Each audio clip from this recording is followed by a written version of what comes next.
बहुत शुक्रिया, धन्यवाद। मेरी एक विनती है, हमारे सबसे पीछे एक बुज़ुर्ग महिला खड़ी हुई हैं और इधर भी काफ़ी सारे बुज़ुर्ग हैं। ये फंक्शन, ये सभा कोई बहुत स्ट्रक्चर्ड नहीं है, इसलिए मेरी सबसे विनती है कि कोई खड़ा न रहे, कहीं भी जगह मिले वहाँ बैठ जाएं, और अगर जगह लगता हो तो मंच पे आके बैठ जाएं। इसलिए लेकिन खड़ा हो तो मैं नहीं चाहता कि आप लोग खड़े रहेंगे, ये मुझे अच्छा नहीं लगेगा, इसलिए कहीं भी बैठ जाएं, कोई ऐसा मामला नहीं है। कोई भी महिला अगर ऊपर नीचे खड़ी हो, उसको बहुत सारे युवा हैं, वो अभी उनको कई सालों खड़ा होना है, उनको सीट दे दें। एक और बुजुर्गवार हैं, आप भी बैठ जाएं, प्लीज़ आप बैठ जाएं, आगे आगे आगे बैठ जाएं।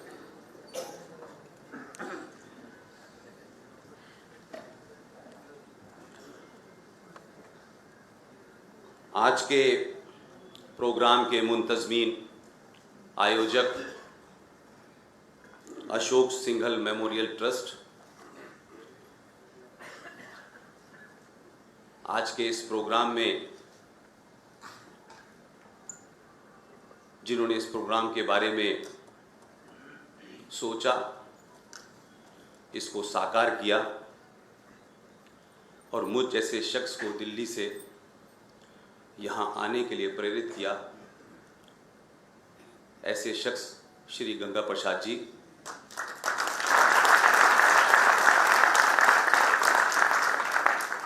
उनके साथ शाना बशाना कंधे से कंधा मिलाकर खड़े रहे पंकज मेहता साहब, प्रवीण मेहता साहब, परेश भाई बोरा,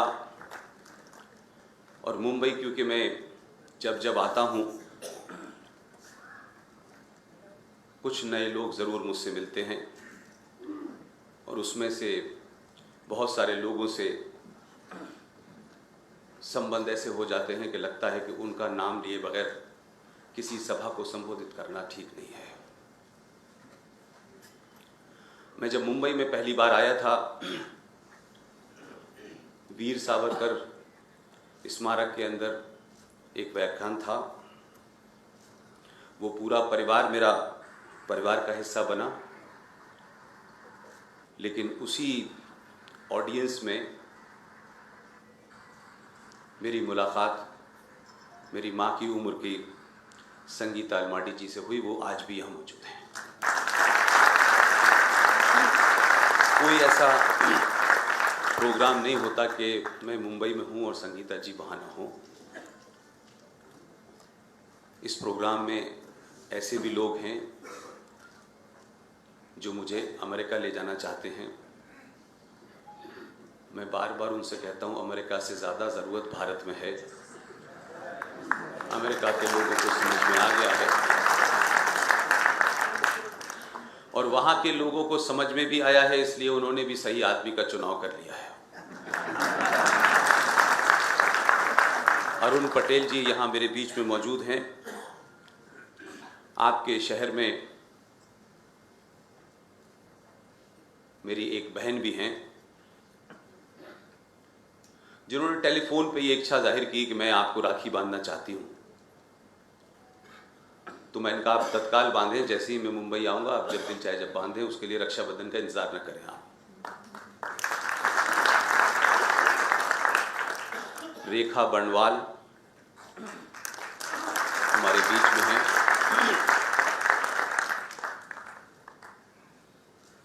उन तमाम सब लोगों का एक बार फिर दिल से शुक्रिया। मैं अपनी बात जहां वीरेंद्र भाई ने छोड़ी है, आपने टॉपिक तो रखा है वर्तमान और भविष्य की चुनौतियां, लेकिन मेरा मानना यह है कि आज का वर्तमान ऐसा क्यों है, उसके लिए आपको माजी में जाना पड़ेगा कि जो गलतियां हमने की, होने दी, किसी कारण से की, अगर जब तक आप उनको रेफरेंस के तौर पर भी अगर उस तरफ अपनी नज़र नहीं डालेंगे तो वर्तमान पे आप चर्चा करते रहें और वर्तमान के बाद आप भविष्य की चुनौतियों को सोचते रहें। लेकिन मैं ये मानता हूं कि अगर आपको ये पता चल जाए कि इस पेड़ में दीमक कब लगी थी, कैसे लगी थी, तो पूरी उम्मीद है कि उसका इलाज भी आप ठीक करेंगे। हमारे यहाँ वर्तमान पे बहुत चिंता होती है, हम तत्कालिक तौर पे चीज़ों को देखते हैं और उनकी कोई न कोई रेमेडी ढूंढने की कोशिश करते हैं। फ़कत ये है कि आचार्य चाणक्य के देश में हम वर्तमान पे चिंता करते हैं लेकिन भूत के बारे में बिल्कुल बात नहीं करते कि आखिर हम नहीं ले रहे हिस्ट्री 5000 साल पुरानी। अगर हम 1947 से भी चले तो 1947 से लेकर के आज तक का दिन मात्र हिंदुस्तान या दुनिया की किसी भी इतिहास में एक क्षण के बराबर होगा। और ये जनरेशन, हम फॉर्चुनेट हैं कि इसमें बहुत सारे लोग ऐसे हैं जिन्होंने 1947 भी देखा होगा। लेकिन जिन लोगों ने 1947 देखा, उन्होंने 1947 के हालात का सही वर्णन नहीं किया, अगली जनरेशन को सही बात बताई नहीं, सत्ताओं ने नहीं बताई, व्यवस्था ने नहीं बताई, देश के बुद्धिजीवियों ने नहीं बताई, इतिहासकारों ने नहीं बताई, स्कूलों में पढ़ाया नहीं गया। उसका नतीजा यह है कि आज 2020 में अगर आप मुझसे ये पूछना चाहते हैं कि चुनौती क्या है, तो मैं कहूंगा कि जिन्होंने 1947 में जो भूलें की थी, जो गलतियां की थी, उसको नजरअंदाज किया था, उनको 2020 को सही तरीके से देखना चाहिए। मैं नहीं मानता कि 1947 में हम लोग नहीं थे। हम भी ये बहुत सारी बात बार बार कहते हैं कि हमारे बुजुर्गों ने ऐसा क्यों होने दिया, ऐसा क्यों नहीं कहा, ऐसा क्यों नहीं करा, उनको क्यों प्रधानमंत्री बनाया, वो क्यों नहीं बने, वगैरह हजारों सवाल हैं। मैं कहता हूं कि हमारे सामने एक बड़ी चुनौती भी है और एक मौका भी है। मैं इसको अपॉर्चुनिटी मानता हूं। जिन्होंने 47 में कोई भूमिका नहीं निभाई है, उनके सामने खुला मौका है कि 2020 में पूरी ताकत के साथ अपनी भूमिका को निभाएं, जिससे कि कभी रिग्रेट ना करना पड़े कि हम तब नहीं थे। ऊपर वाले ने 70 साल में आपको मौका दिया है, पूरी ईमानदारी के साथ। इज्म कौन सा है, ये पार्टी कौन सी है, ये विचारधारा कौन सी है, ये हिंदू है, ये मुसलमान है, जो जिस जगह बैठा हुआ है, जिस स्थिति में है, जिस स्टेजर पे बैठा हुआ है, उसके पास अपनी भूमिका तय करने का समय है। और अगर आज आपने भूमिका तय नहीं की, यकीन मानिए कि आप चले जाएंगे, आपको भी लोग उसी तरीके से गालियां देंगे, आपके बारे में भी उसी तरह से सवाल उठाएंगे जैसे सवाल आज हम गांधी पे उठाते हैं, पटेल पे उठाते हैं, नेहरू पे उठाते हैं, तमाम उन नेताओं पे उठाते हैं। लेकिन सवाल उठा पाते हैं, कुछ कर नहीं पाते। आपको करने का मौका मिला है, आप तय करें क्या। पूरी परिस्थिति में कहीं कोई फर्क नहीं है, कोई कंफ्यूजन नहीं है। अगर समाज कंफ्यूज रहना चाहता है, उसका कोई इलाज नहीं है। जो 47 के हालात थे, वही इस वक्त 2020 में देश के हालात थे। और करीब करीब हम बहुत बार सोचते थे कि हमारा समाज क्या सो रहा था, समाज ने क्यों नहीं रिएक्ट किया, नेताओं ने अगर बहुत सारे गलत फैसले किए तो उनको रोका क्यों नहीं। करीब करीब ऐसे ही हालात इस वक्त इस देश में। जो ताकतें इस देश को तोड़ना चाहती हैं, उनके इरादे 47 में भी साफ थे, उनके इरादे 62 में भी साफ थे, 65 में भी साफ थे, 71 में भी साफ थे, और आज भी साफ है। कंफ्यूजन हमारे अंदर है। हमने 70 सालों में जो भी कुछ भूले हमने की हैं, किन्हीं कारणों से की हैं, ना तो उसको दुरुस्त करना चाहते हैं, न उनके ऊपर आगे एक्शन लेना चाहते हैं। बल्कि अब तो इंफॉर्मेशन के दौर में कोई ये नहीं कह सकता कि आपके पास इंफॉर्मेशन जो है वो सिर्फ मौलाना आजाद, जो भारत के पहले शिक्षा मंत्री थे, उनकी बनाई कमेटियों के द्वारा ही है। आज इंफॉर्मेशन का इतना ज्यादा रिसोर्सेज हैं कि आपके पास ऐसा नहीं कह सकते आप कि आपकी मजबूरी है कि रोमिला थापर की लिखी हुई किताब ही आपको पढ़नी है। इरफान अबीब का बताया हुआ इतिहास ही आपको पढ़ना है। आपके पास दुनिया के रेफरेंसेस हैं और इतनी इंफॉर्मेशन है कि आप अपनी राय बना करके सही जवाब दे सकते हैं। लिहाजा थोड़ी देर के लिए जो स्लोगन हमने 1947 में बनाए और समय समय पर सत्ताओं ने अपने सत्ता को बरकरार रखने के लिए संविधान का इस्तेमाल किया, संसद का इस्तेमाल किया, जुडिशरी का इस्तेमाल किया। फकत यह है कि इस हिंदुस्तान में जितने भी इंस्टीट्यूशन थे उनको सत्ता का गुलाम बना दिया। अब 70 साल के बाद हर तरीके की सरकार आपने देखी, हर तरीके की सरकार आप बना चुके हैं। जितने भी एक्सपेरिमेंट हो सकते थे वो सब आप कर चुके हैं। मुझे इस बात की खुशी है कि 2014 पैदा नहीं हुई थी। 2014 इसलिए पैदा हुई कि आपके पास ऑप्शन ही नहीं था। और जब आपको ये लगा, जितना भी आपके पास ऑप्शन थे आपने सारे इस्तेमाल कर लिए। रीजन के नाम पे, भाषा के नाम पे, जात के नाम पे, इसके नाम पे, अगड़ों के नाम पे, पिछड़ों के नाम पे। और अब तो कमाल हो गया है इस देश के अंदर, अब दलित है और उसमें भी एक महादलित है। ये पिछड़ा है, ये अति पिछड़ा है। इस सिलसिले को इस समाज ने, कोई मानता नहीं था इस बात को। जब हम बाहर ये बात कहा करते थे तो लोग कहते थे आप क्या बात कर रहे हैं, हिंदुस्तान के अंदर ये मुमकिन है। लेकिन हम सब लोग बड़े खुशनसीब हैं कि 1970 में, 1947 में जो भी कुछ हुआ हमारी उसमें कोई भूमिका नहीं थी। हम एक मूक दर्शक की हैसियत में देख रहे थे कि कश्मीर में क्या हो रहा है। लेकिन इस दौर में हमें इस बात का फख्र है कि जो गलती हमारे बुजुर्गों ने सत्ता के लालच में कही थी, उस गलती को हमने अपने सामने खत्म होते हुए देखा है।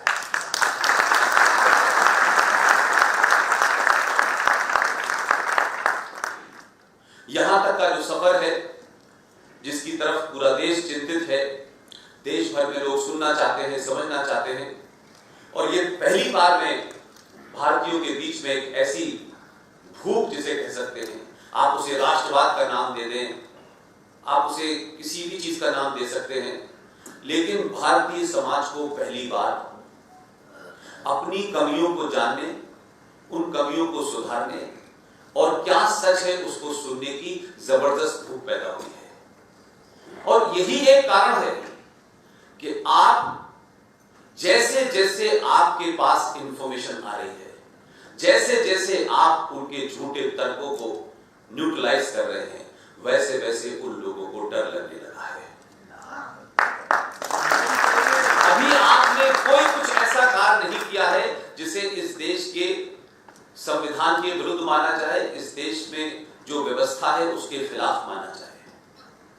ये ताकत जिसको लोग पिछले कई सौ सालों से कायरता समझ रहे थे, कुछ लोग समझ रहे थे कि हिंदू हजारों जातियों में बटा हुआ है, हिंदू लालची है, हिंदू धोखेबाज है, ये तमाम सवाल सुनते सुनते मैं बड़ा हुआ और जिस मेरे पर्चे में बताया गया उस 12 साल उस मुल्क में रहा जहां आपके बारे में बहुत कुछ सही भी सोचा जाता था।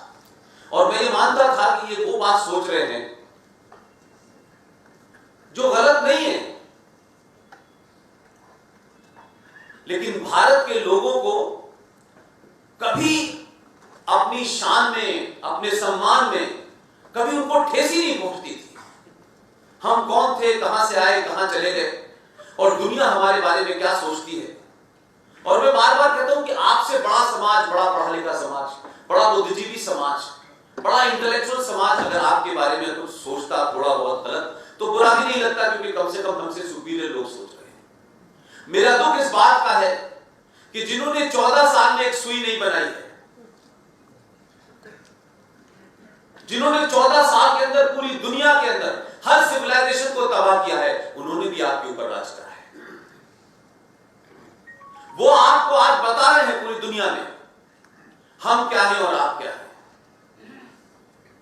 इसलिए 2020 और 2019 मेरे लिए महत्वपूर्ण है कि 2014 में बहुत लोगों ने कहा कि ये तो लोगों का गुस्सा था, लोगों की नाराजगी थी, कई सालों की उस नाराजगी की वजह से लोगों को कहीं वोट देना था और उन्होंने वोट दे दिया और वो इत्तेफाक से हुआ ये कि मोदी साहब को मिल गया। और उसके बाद में कई एनालिसिस हुई, तमाम बड़े बड़े अखबार वालों ने, एडिटर ने, इंटेलेक्चुअल्स ने, साइंटिस्टों ने अजीबोगरीब धमकियां देना शुरू की। यानी लोकतंत्र में अगर जो आदमी जिसको आप जिताना चाहते थे वो हार गया और जिसको नहीं जिताना चाहते थे वो जीत गया, तो लोग बोलेंगे लोकतंत्र खतरे में है। अब ये जुमला उनका कुछ दिन तो चला, फिर उसके बाद उन्होंने कहा अगर ये जीत गए तो हम चले जाएंगे। कहां चले जाएंगे? चले जाइए, आपको पहले से रोका तो था नहीं। तो ये आपकी एक सेट मानसिकता है कि हम बुद्धिजीवी हैं और हम ही देश चला सकते हैं, हमारे अलावा कोई देश चला ही नहीं सकता है। क्योंकि देश चलाने का जो हुनर और फन ट्रांसफर ऑफ पावर से कुछ लोगों को मिला था, वो समझते थे कि ऐसे ही चलेगा। तो उनको यकीन नहीं था कि 2014 के बाद बहुत लोग इसलिए रोके कि शायद हो सकता है कि हम रोक देंगे अगली बार। तो 5 साल में जितने भी उनके पास हथियार थे उन्होंने सबका इस्तेमाल कर दिया। यह भी हो सकता था थोड़ा इंतजार तो कर सकते थे वो लोग, लेकिन उन्होंने कहा हमारे पास अवार्ड है, अवार्ड भी हम वापस कर देंगे, हमने किताबें लिखी, किताबें भी हम वापस कर देंगे। कुछ एडिटर थे वो जाने वाले थे, लगा हुआ ये कि 2014 से 19 तक अब उनके पास कुछ बचे नहीं वापस करने के लिए।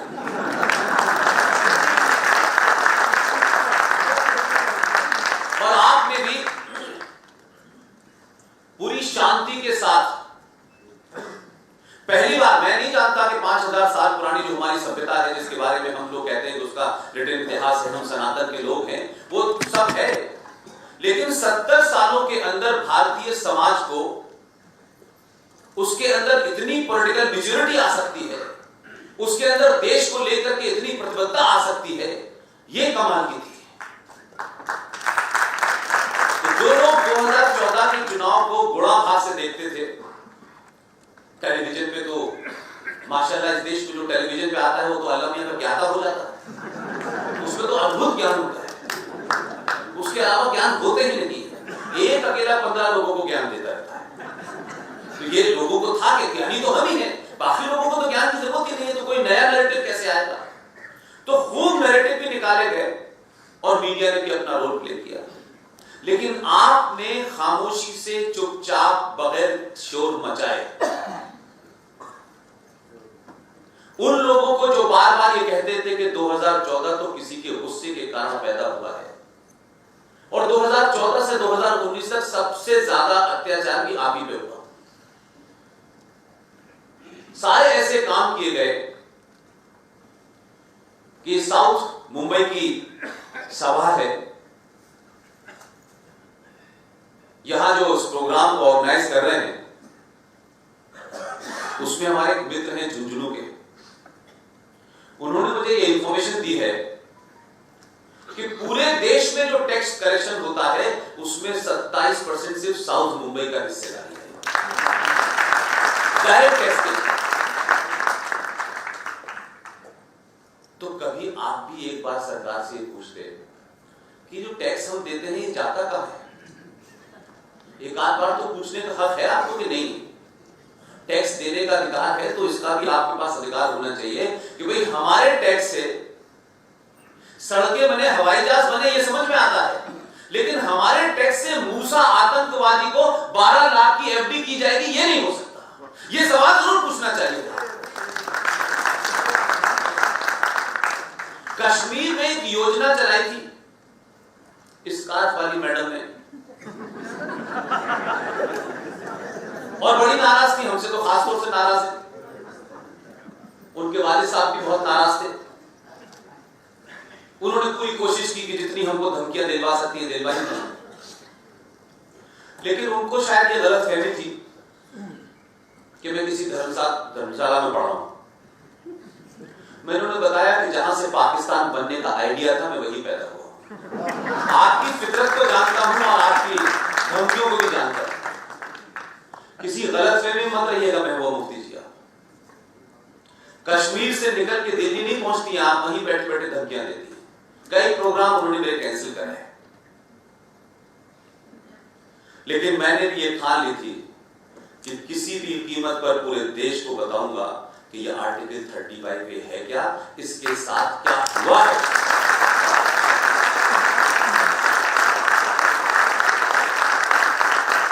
और जब पूरे देश को आर्टिकल 35 के बारे में पता चला तो मेरा विश्वास इसलिए बढ़ा।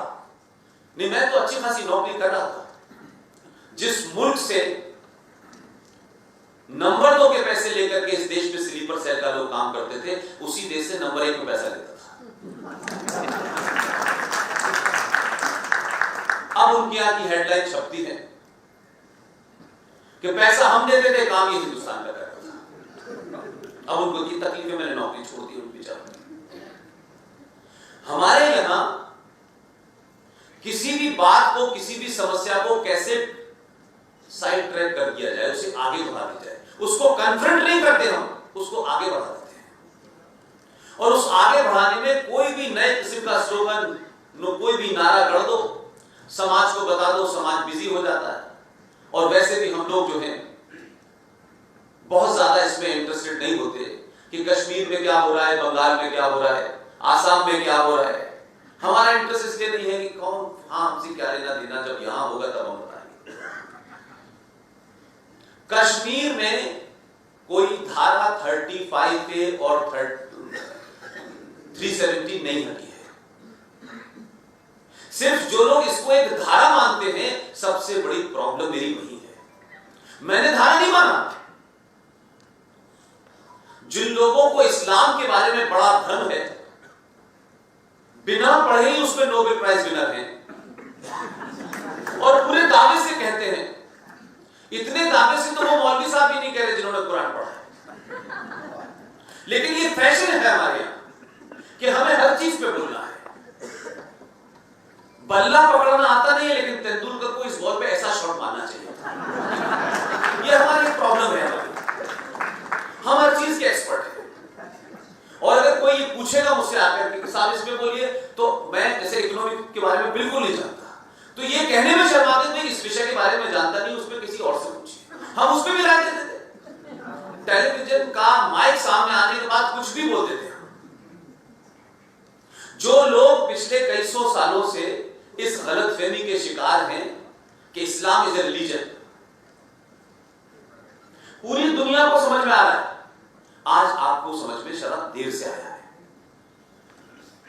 मेरी पूरी बचपन से लेकर अब तक की स्टडी ये कहती है, Islam is not a religion, Islam is a political ideology to capture power.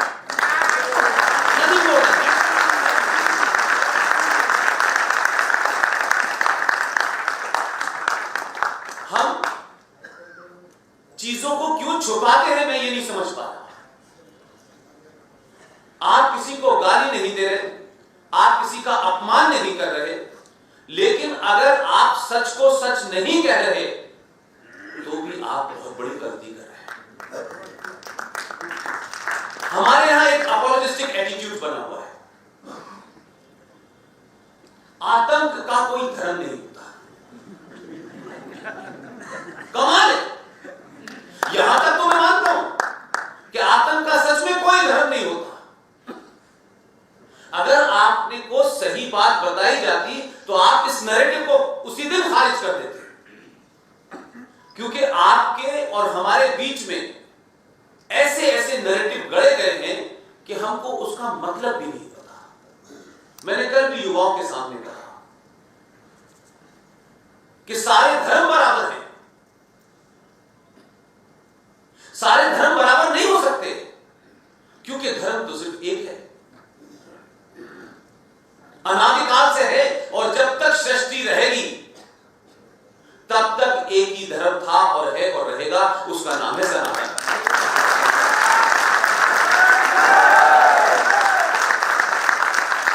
इसलिए धर्म एक है पूरी दुनिया में, अगर कोई है। मजहब और रिलीजन बहुत सारे हैं। इंग्लिश के वर्ड रिलीजन का ट्रांसलेशन हिंदी में धर्म नहीं हो सकता। हमने मजहब और धर्म को एक ही तराजू में रखा हुआ है। हिंदी में रिलीजन का मतलब पंथ होता है, धर्म नहीं होता। इसलिए जब कोई ये कहता है कि आतंकवाद का कोई धर्म नहीं होता, मैं कहता हूं बिल्कुल सही। तुम ईमानदार मुसलमान हो, सच में आतंक का कोई धर्म नहीं होता, आतंक का मजहब होता है।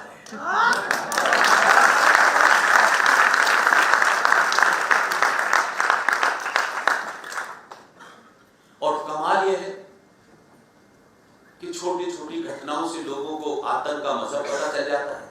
एक ही दुनिया में मजहब है कि उस आतंक का मजहब नहीं हमें पता चल पा रहा।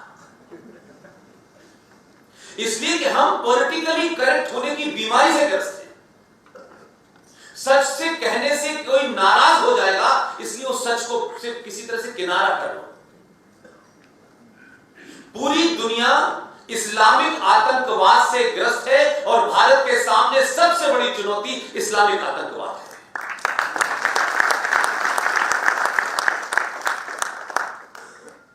हम वैसे तो अमेरिका की बड़ी नकल करते हैं, मौका मिले तो जाना भी चाहते हैं। अमेरिका का प्रेसिडेंट आपके प्रधानमंत्री के सामने खड़े होकर कहता है कि इस्लामिक आतंकवाद का मुकाबला यूएस और भारत मिलकर करेंगे। वो बता रहे उसको कोई डर नहीं है। उनकी तो पॉपुलेशन 35 करोड़ है पूरे अमेरिका की, और आपके यहां तो 35 करोड़ वो है। तब भी आप नहीं बोल पा रहे। अरे कम से कम अपने यहां जो डर बैठा हुआ है, यहां जो कंफ्यूजन है, जब तक ये ठीक नहीं होगा आप कुछ नहीं कर सकते। कश्मीर का जिन लोगों ने इतिहास नहीं पढ़ा है वो आज के कश्मीर को देख रहे हैं। कश्मीर में बकरा ईद के दिन कसाई बुलाया जाता था मुर्गी को काटने के लिए। ये इतने बहादुर लोग थे, ये इतने बहादुर लोग थे। लेकिन आज उनकी जेबों में बम और हाथ में क्लशिंकोव है। जिस दिन यहां से कंफ्यूजन ठीक हो जाता है, आपको किसी को बताने की जरूरत नहीं है कि साहब आप तलवार हाथ में रखें और चाकू हाथ में रखें और रिवॉल्वर हाथ में रखें। जिस दिन यहां से कंफ्यूजन ठीक हो जाएगा, आपके हाथ तलवार की तरह काम करने लगेंगे। आप डर से ग्रस्त हैं। और जो हमारा एलीट समाज है उसकी संकट दूसरा है। वो सत्ता और व्यवस्था को चलाता तो है, लेकिन स्टेटस को बनाए रखना चाहता है। वो तर्कों से, लॉजिक से, रीजनिंग के साथ में उस समस्या का समाधान निकालना चाहता है। ये बिल्कुल वैसे ही है कि कोई आतंकवादी आपके सामने आ जाए, एक चप्पल लेके, आप उससे भी रुको 2 मिनट में भजन करता हूं। और भजन करने से मनुष्य का मन बदल जाता है। और आपने एक भजन खत्म किया, दूसरा शुरू किया, तीसरा शुरू किया, उसका मन नहीं बदल रहा। आखिर में उसने कहा तुम बहुत देर होगी बकवास करते, धड़ धड़ तो गोली मारी चला गया। इस देश में जो हमारी एलीट क्लास है, इंटेलेक्चुअल क्लास है, वो इस तरीके से समस्याओं को हल करना चाहती है। ये बात अलग है कि एक एलीट नहीं थे, फकीर थे। वो कहते थे कि मैं फकीर हूं, लंगोटी बांध के घूमते थे। उन्होंने भी कहा कि जो मुसलमान तुम्हें मारे उसका दिल जीतो।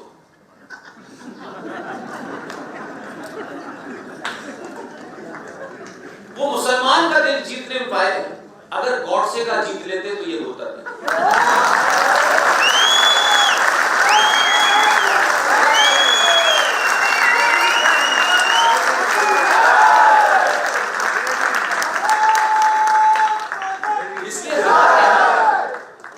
चीजों को कहने से लोग डरते हैं। मैं अपने करीब हर भाषण में कहता हूं कि हम कैसा समाज को बनाया है कि जो हमारा फेथ है, फेथ पे बहुत सारी जगह डिबेट नहीं हो सकती। भी हमारे यहां डिबेट होती है। और हम तो वो समाज है कि जिस समाज के अंदर खुले तौर पे शास्त्रार्थ होता था, जिसकी बात सही है वो बात मानी जाएगी, चाहे वो राजा हो या रंग हो। हम हर बात पर डिबेट करते हैं, कोई ऐसी बात नहीं है और कोई ऐसा व्यक्ति नहीं है और कोई ऐसा भगवान नहीं है जिसके ऊपर हमने डिबेट न की हो। हमारे समाज का ये वाइब्रेंट मन जो है यही उसको जिंदा रखे हुआ है। लेकिन हमारे देश में कुछ चीजों को ऐसा बना दिया गया है कि अगर आपने उस पर डिबेट की, उनके किसी कार्य पे, एक्शन पे, उनके किसी फैसले पे 50 साल के बाद भी अगर कोई आपने चर्चा की तो राजस्थान सरकार उस पे बैन लगा देगी, क्योंकि ये गांधी पे बहुत बोलते हैं। तो गांधी जी हमारे यहां भगवान राम से भी बड़े हैं, उन पे चर्चा नहीं हो सकती। वो अच्छे थे बुरे थे वो एक अलग बात है, लेकिन इतिहास में हर एक पे चर्चा होती है, उन पे भी होनी चाहिए। किस पे चर्चा हमारे यहां नहीं हुई है? किसके चरित्र को हमने पॉलिटिकली उसकी एनालिसिस नहीं की है? होनी चाहिए। ये न करने की बीमारी ने हमें कुछ ऐसे लोगों को ऐसी मूर्ति में खड़ा कर दिया है कि जो भी कुछ उन्होंने किया है हम दिल में तो कहते हैं और मानते भी हैं। 30 जनवरी को खुश भी होते हैं और 2 अक्टूबर को रोते भी हैं। ये अजीब सा त्यौहार। नाथूराम गॉडसे अच्छा था बुरा था ये विषय नहीं है, लेकिन जैसे ही कोई पार्टी सत्ता के नजदीक, राष्ट्रवादी पार्टियां जब आने लगती हैं तो उनको पता है कमजोरी क्या है उनकी। जैसे ही पहुंचती है, देखिए साहब नाथूराम गॉडसे के लोग आ गए, ये संविधान में आग लगा देंगे, ये मनुवाद को शुरू कर देते हैं। और उससे पहले कि ये पहुंचे बेचारे, इनके कदम ही यही रुक जाते हैं डर के मारे। ये इतने डरे हुए हैं। मैं कहता हूं कि नाथूराम गॉडसे ने एक गलत काम किया। उस समय के कानून के मुताबिक उसे हथियार से किसी की जान नहीं लेनी चाहिए थी। लेकिन क्या नाथूराम गॉडसे के ऊपर बात नहीं हो सकती? नाथूराम गॉडसे ने ऐसा क्यों किया? क्या करना चाहिए था? मैं होता तो क्या करता? क्या कारण थे? इस पे चर्चा नहीं होगी, क्योंकि नाथूराम गॉडसे का मुंह से नाम लेते ही हो ये तो आरएसएस के लोग हैं, ये तो गांधी जी के हत्यारे हैं। हमारे यहां अफजल गुरु पे चर्चा हो रही है, मूसा पे हो रही है, दुजाना पे हो रही है, बड़े बड़े आतंकवादियों पे हो रही है। लेकिन भाई मेरे, उसका जो भी उसने किया उसको हम सही पर्सपेक्टिव में बात तो कर सकते हैं। नतीजा जो दिन चाहे आप निकालें।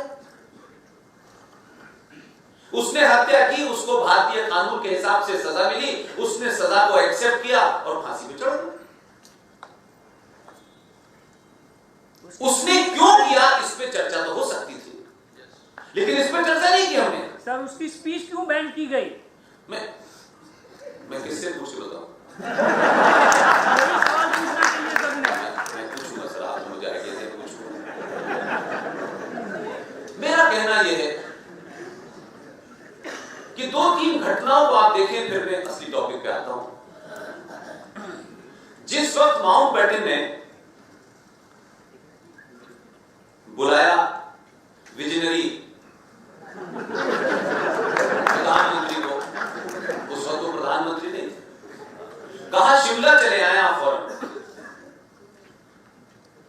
तो थोड़ा नानुकुर की उन्होंने, और वो नहीं जाना चाहते थे क्योंकि उनको भनक लग गई थी कि मामला कुछ गड़बड़ है। लेकिन जैसे दुनिया में होता है, जिन्होंने भी चाणक्य को पढ़ा होगा या चाणक्य सीरियल भी देखा होगा, तो भी उनको समझ में आ गया होगा कि सत्ता चलाने के लिए कुछ भी किया जाता है। माउंटबेटन ने वो कमजोर कड़ी का इस्तेमाल किया, तो नेहरू जी बड़ी तेजी से शिमला चले गए।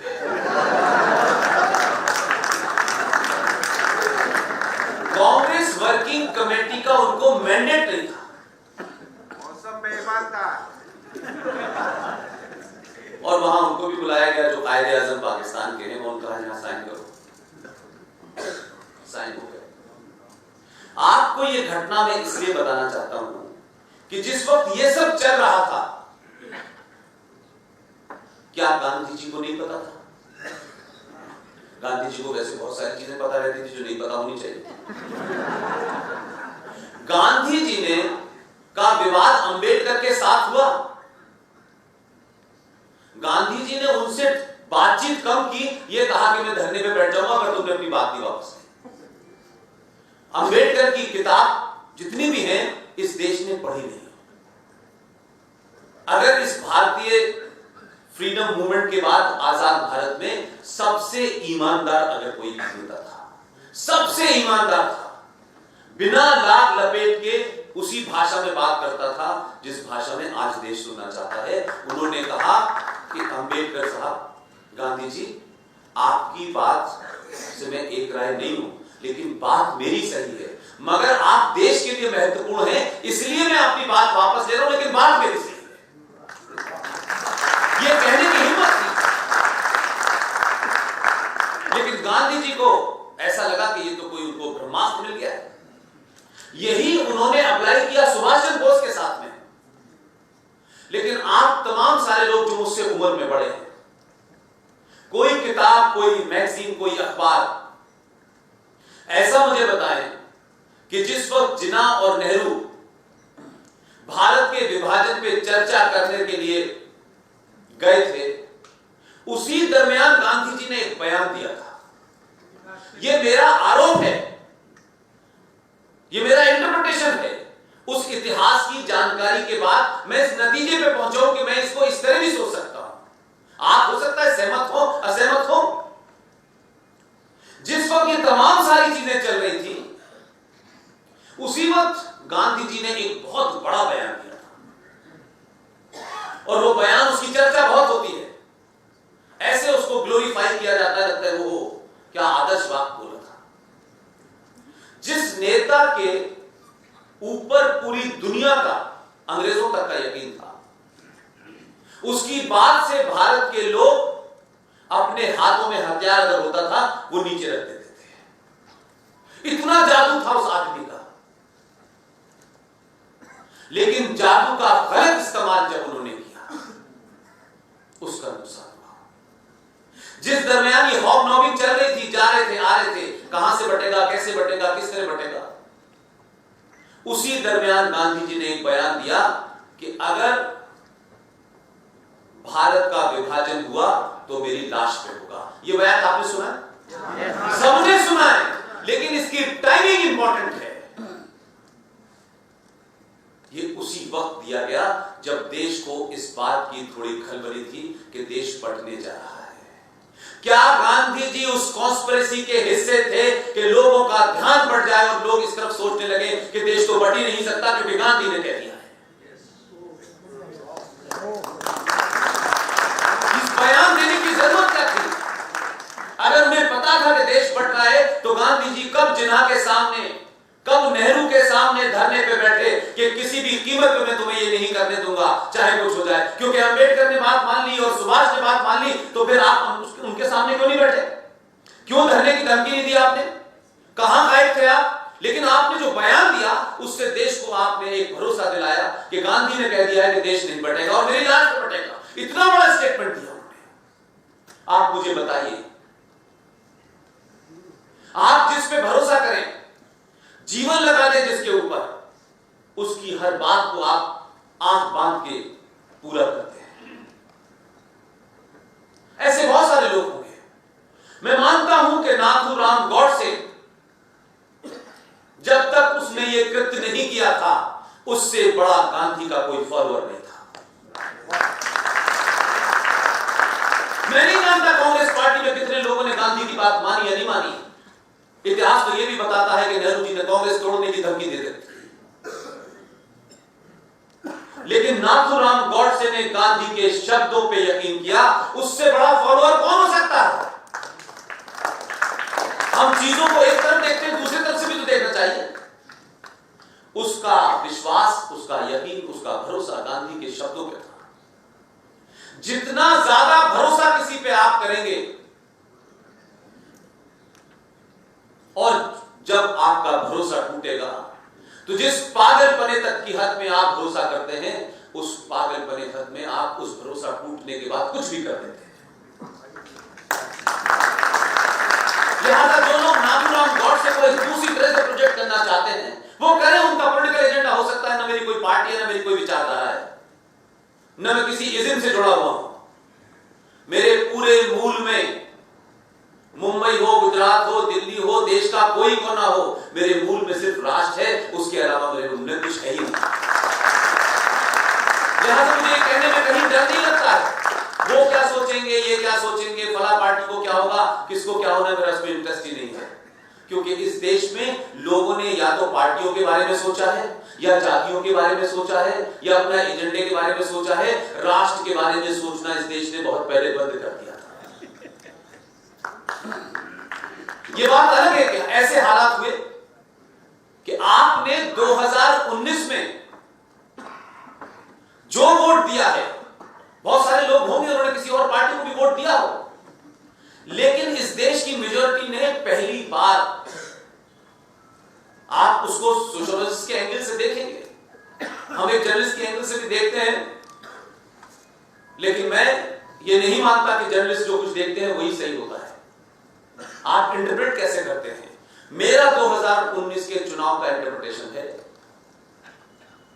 कि सरकार नहीं बदली इस देश में, पहली बार 1000 साल के बाद समाज ने बदलने का रुख किया।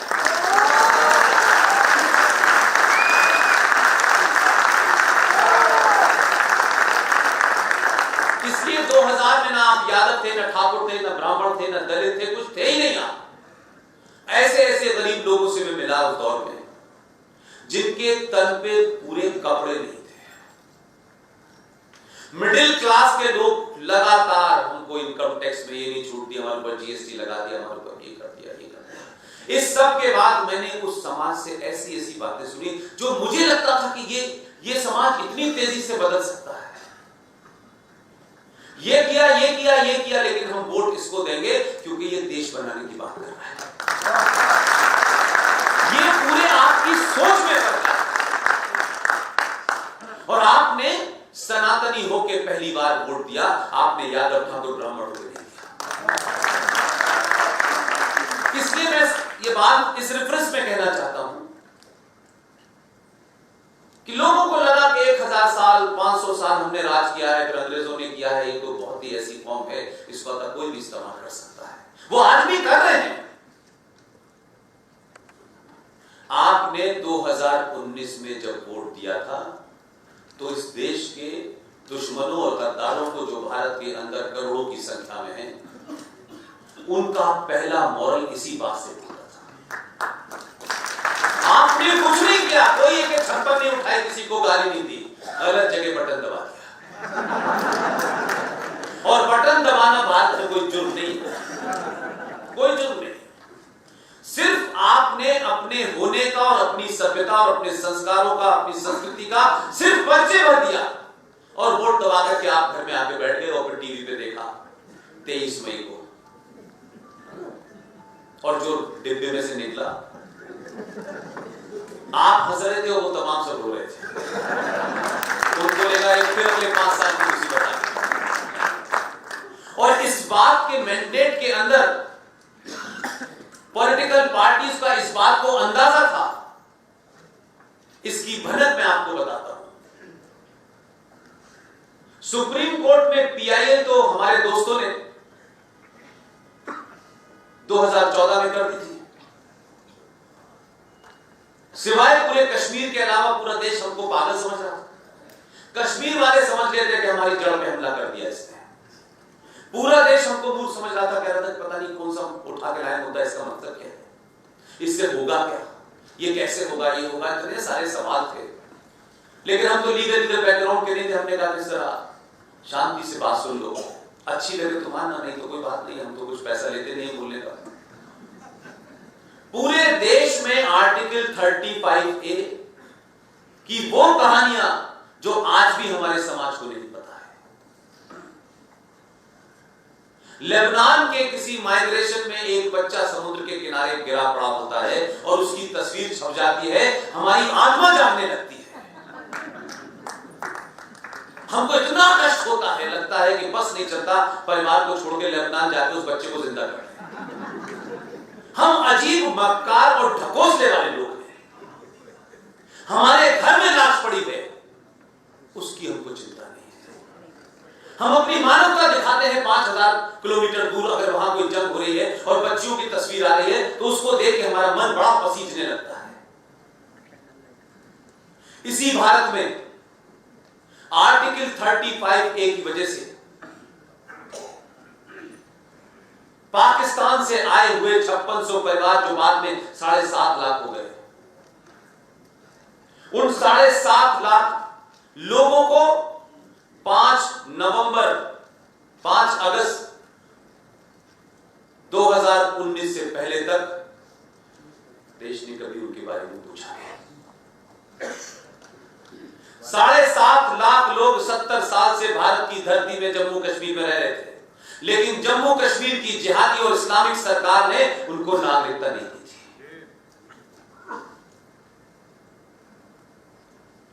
50,000 से सिलसिला शुरू हुआ और 5 लाख पे जाके खत्म हुआ। 5 लाख कश्मीरी हिंदू पंडितों को अपने ही देश के अंदर उनके पड़ोसियों ने, पाकिस्तान के आए आतंकवादियों ने, इस्लामिक आतंकवादियों ने, हुर्रियत ने, JKLF ने 5.5 लाख कश्मीरी हिंदू पंडितों को इसी देश की धरती पे अपने घर से बेघर कर दिया। हमारी आत्मा नहीं जागी कभी। हमने कभी नहीं सोचा कि एक बार कश्मीर जाके देख लें कि 5 साल के बच्चे को कैसे उछाल के मारा गया।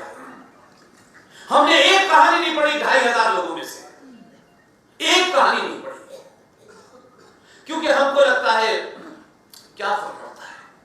हमारी चेतना बड़ी सेलेक्टिव है। ये वो देश है जहां कुछ एक भीड़ ने अखलाक नाम के किसी आदमी को सिर्फ इस बुनियाद पे, इस गलतफहमी में, इस र्यूमर में या इस सच्चाई में भी कुछ थोड़ी देर के लिए मैं मान लेता हूं कि उसने मार दिया कि उसने कोई गाय का मांस अपने घर पे रखा था। उसकी मौत गलत थी, नहीं मारना चाहिए था, लेकिन अखलाक के मरने की खबर पूरी दुनिया में फैली है।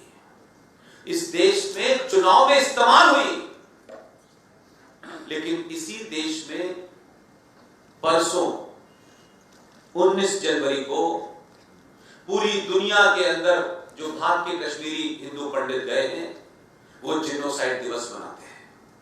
19 जनवरी 1990 को 5.5 लाख कश्मीरी हिंदू पंडित जो उस कश्मीर के कश्यप ऋषि के वंशज थे,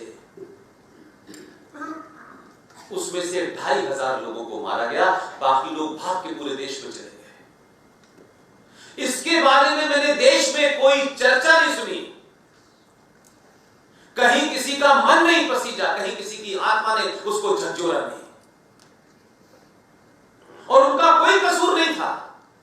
उन्होंने किसी मुसलमान को नहीं मारा था कश्मीर में, उन्होंने किसी मस्जिद को गाली नहीं दी थी, बल्कि एक साहब तो इतने बड़े विद्वान थे कि जब उनको लेकर के बाहर गए और मारा गया तो कहा कि जरा तलाशी लो, तो उनके घर पे उस वक्त कुरान शरीफ था जिसका वो ट्रांसलेशन कर रहे थे। और जब वो चले गए तो हमारा अजीब समाज है, इसकी तरफ आत्ममंथन होना चाहिए। सब कुछ हम दूसरों पे रख करके हम चैन की नींद सो के कह सकते हैं कि सब दूसरों की जिम्मेदारी हमारी नहीं है।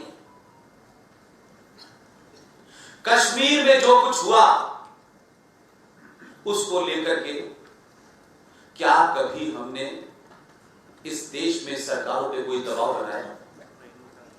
हम तो लगातार ये कहते रहे, बताओ यार कैसे लोग हैं, 5.5 लाख लोग थे, इनमें से भी 100 लोगों को हथियार उठा लेना चाहिए था, और ये हथियार नहीं उठाए, बड़े कायर लोग। हमने इस तरीके की बातें की, लेकिन उस स्थिति को नहीं समझा। और ये स्थिति बनी क्यों? इससे इसलिए अपने आप को दूर रखा क्योंकि हम तो इसमें कुछ कर नहीं सकते,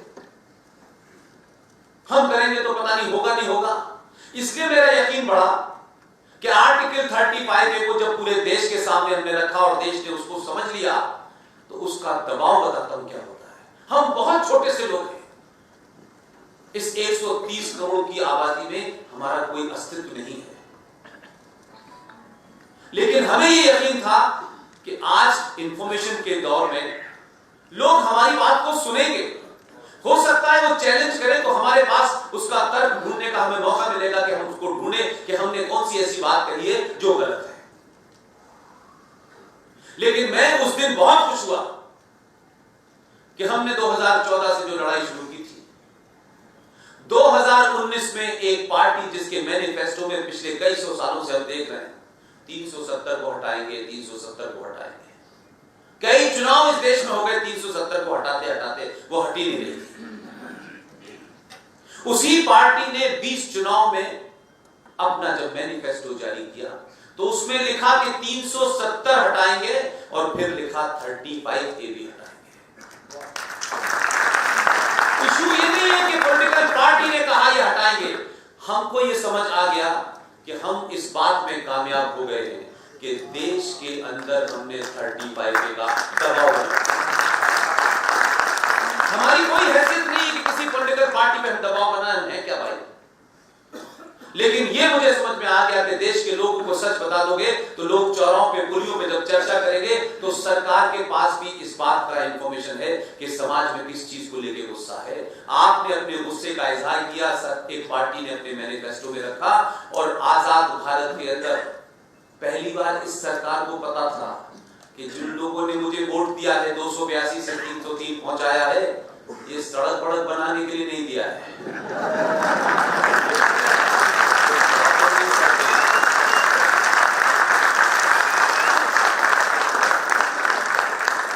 उसने इतनी अच्छी अच्छी सड़कें बनाई, उनका हो गया, सड़कें बन रही ना, कितनी बनाओगे सड़कें, बन रही सड़कें, जीएसटी भी हो गया, ये भी हो गया, ढंग का काम करो। इस दबाव का कारण क्या है कि आप कई हजार साल से जो नहीं बोल रहे थे यकायक बोलने लगे, सवाल पूछने लगे, अपनों से पूछने लगे, तब उनको लगा। और मैं कल बच्चों के सामने कह रहा था, ये बात इसलिए रिपीट करता हूं कि इससे आपके अंदर साहस पैदा हो, अपने अंदर का भरोसा पैदा हो, क्योंकि अभी हम पहली स्टेज पे हैं।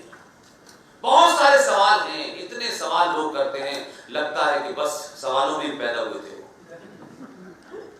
आपने जो लगातार प्रेशर बनाया, उस प्रेशर का सत्ताओं पे कैसे काम करता है। 23 मई को रिजल्ट आया, 303 सीटें मिली। आप यकीन मानिए कि जरा देखिएगा, सारी चीजें अवेलेबल हैं, आप YouTube पे चले जाइए। किसी ने भी यह सवाल नहीं उठाया कि अब यह सरकार आ गई है, अब हमारा राज्यसभा में बहुमत नहीं भाई, अब राज्यसभा में बहुमत होगा। तो कुछ लोग मजाक में कहते थे ये तो ऐसे लोग हैं कि कहेंगे राज्यसभा में बहुमत होगा, अब कहेंगे यूएनओ में बहुमत होगा, तब करेंगे। लेकिन इस गुस्से से सरकार दो चार थी, इसलिए आपके दबाव ने उस सरकार को इस बात के लिए मजबूर कर दिया कि जिस संसद के जिस सदन में उनका बहुमत नहीं था, संसद के इतिहास में यह पहला मौका है कि एक रूलिंग पार्टी जिसका जिस सदन में बहुमत नहीं है, उसमें सबसे कंट्रोवर्शियल, सबसे तकलीफ दे बिल को रखा और उसी में पास करा दिया।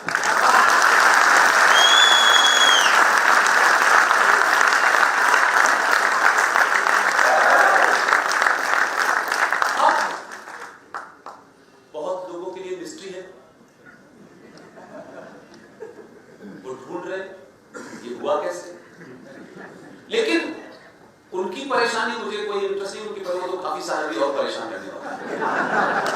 मैं आपसे जो बार बार कह रहा हूं, ये समय है, ये बहुत इंपॉर्टेंट मूवमेंट से ये देश गुजर रहा है,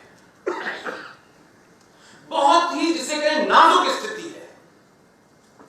आपने कोई भी ऐसा सवाल खड़ा करा, कोई भी ऐसा तर्क देना शुरू कर दिया, आप यकीन मानिए इतिहास आपको माफ नहीं करेगा।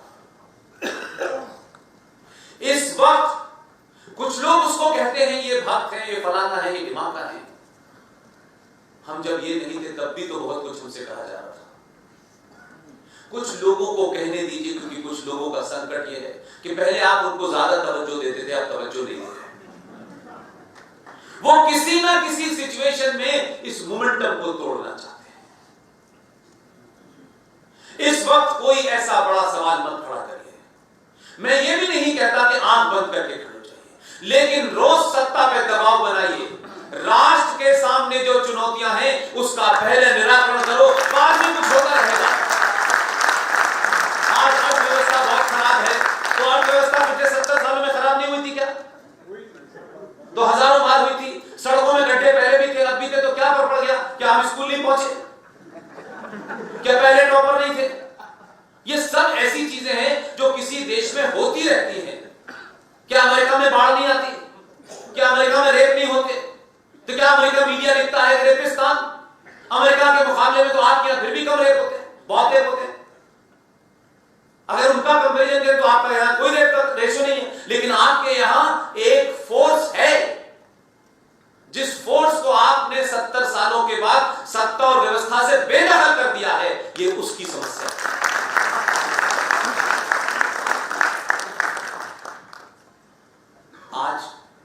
आज जो स्थिति है, मैं इससे सबसे ज्यादा खुश हूं, और मैं बहुत खुश हूं, और मैं सार्वजनिक तौर पे कहता हूं, कम से कम आपको ये तो पता चल गया कि आपके घर के किस कोने में दीमक लगे हुए हैं। आप हर बार अपने मकान पे एशियन पेंट कर देते हैं, अलग अलग रंगों का एशियन पेंट आता है, उसके मालिक यहां बैठे हुए। लेकिन रंग जो है वो खूबसूरती बढ़ा सकता है, लेकिन दीमक लग रही है उसे खत्म नहीं कर सकता। पहली बार आपको कम से कम कई चीजों का जवाब मिल गया है। ये जो आपको भूत सवार था, हिंदू मुस्लिम भाई भाई, पता चल गया। भाई कौन है और कहां है ये भी पता है। आप ही ने नारा गढ़ा सारे धर्म बराबर है। आप ही ने नारा गढ़ा गंगा जमुना तहसीब, गंगा भी हमारी जमुना भी हमारी, तहसीब किसकी है? लेकिन हम ये कहते थे, हमें लगता था ये अच्छी बातें हैं, नहीं नहीं देखो वो भी अच्छे हैं, ये भी अच्छे हैं। कोई अच्छा नहीं है। ये 47 में अगर आपने इस देश को आजाद मिलके कराया था, हिंदू मुसलमान ने कराया था, सबका कंट्रीब्यूशन था, तो आपको सवाल पूछना चाहिए था भाई कि जिस भारत को आजाद कराने के लिए हम सब ने सामूहिक तौर पे अपना योगदान दिया था, फिर वो कौन लोग थे? आजादी मिलते ही कुछ लोगों ने कहा कि हमें मजहब के नाम से अलग देश चाहिए। वो किसके लिए लड़ रहे थे, किस एजेंडे के लिए लड़ रहे थे, आपको पता ही नहीं चला। और एक नहीं दो मुल्क लिए उन्होंने और अलग हो गए। और कमाल की बात देखिए कि 1947 में जब चुनाव हुआ 46 में, तो ऑल इंडिया मुस्लिम लीग ने वोट मांगा पाकिस्तान बनने के लिए, तो 475 में से 425 सीटें उनको मिली। कमाल के समझदार मुसलमान उस वक्त भी थे और अब भी। 475 में से 425 सीटें ऑल इंडिया मुस्लिम लीग को मिली कि पाकिस्तान बनना चाहिए, लेकिन पाकिस्तान बनने के बाद भारत से 2% भी मुसलमान नहीं गया। आप इस बात को समझिए, 70 सालों का इतिहास कोई इतना पुराना नहीं कि उसको समझ में ना आए। 20, 25, 30 साल का इतिहास तो मैं और आप जैसे तमाम सारे लोग अपनी आंखों से देख ही रहे हैं, और उसके सारे साक्ष्य मौजूद हैं, सारी डिटेल मौजूद है, डॉक्यूमेंट मौजूद है, अखबार मौजूद है। पाकिस्तान बना, उसको इस्लामिक राज्य बनाया चला। आज की घटना को समझने के लिए थोड़ी सी पीछे जाना पड़ेगा। इसलिए बार बार मैं कह रहा हूं कि अगर आज भी आप नहीं समझ पाए तो यकीन मानिए कि फिर मौका नहीं मिलेगा। 1000 साल के बाद आपके पास मौका है। विजनरी प्रधानमंत्री आए, एक प्रधानमंत्री सो जाते थे। एक प्रधानमंत्री ने कहा कि पाकिस्तान के रहने वाले थे, यहां आ गए थे, प्रधानमंत्री बने। उन्होंने कहा कि नहीं, भारत और पाकिस्तान के बीच में सेना की क्या जरूरत है? जो भारत की इंटेलिजेंस एजेंसी विदेशों में काम करती है, उन्होंने ऑफिशियली पाकिस्तान को डिसमेंटल कर दिया, ऑफिशियली कर दिया। मैंने कहा कि जैसे हम अपने घर में घर चलाते हैं, कुछ लोग देश को भी ऐसे चलाना चाहते थे। एक प्रधानमंत्री आए, ये सब इतिहास मौजूद है, कोई उसमें ऐसा नहीं, कोई नई बात कह रहा हूं। कहीं दुनिया में आपने ऐसा सुना है कि निजी रिश्तों में देश चलते हैं क्या?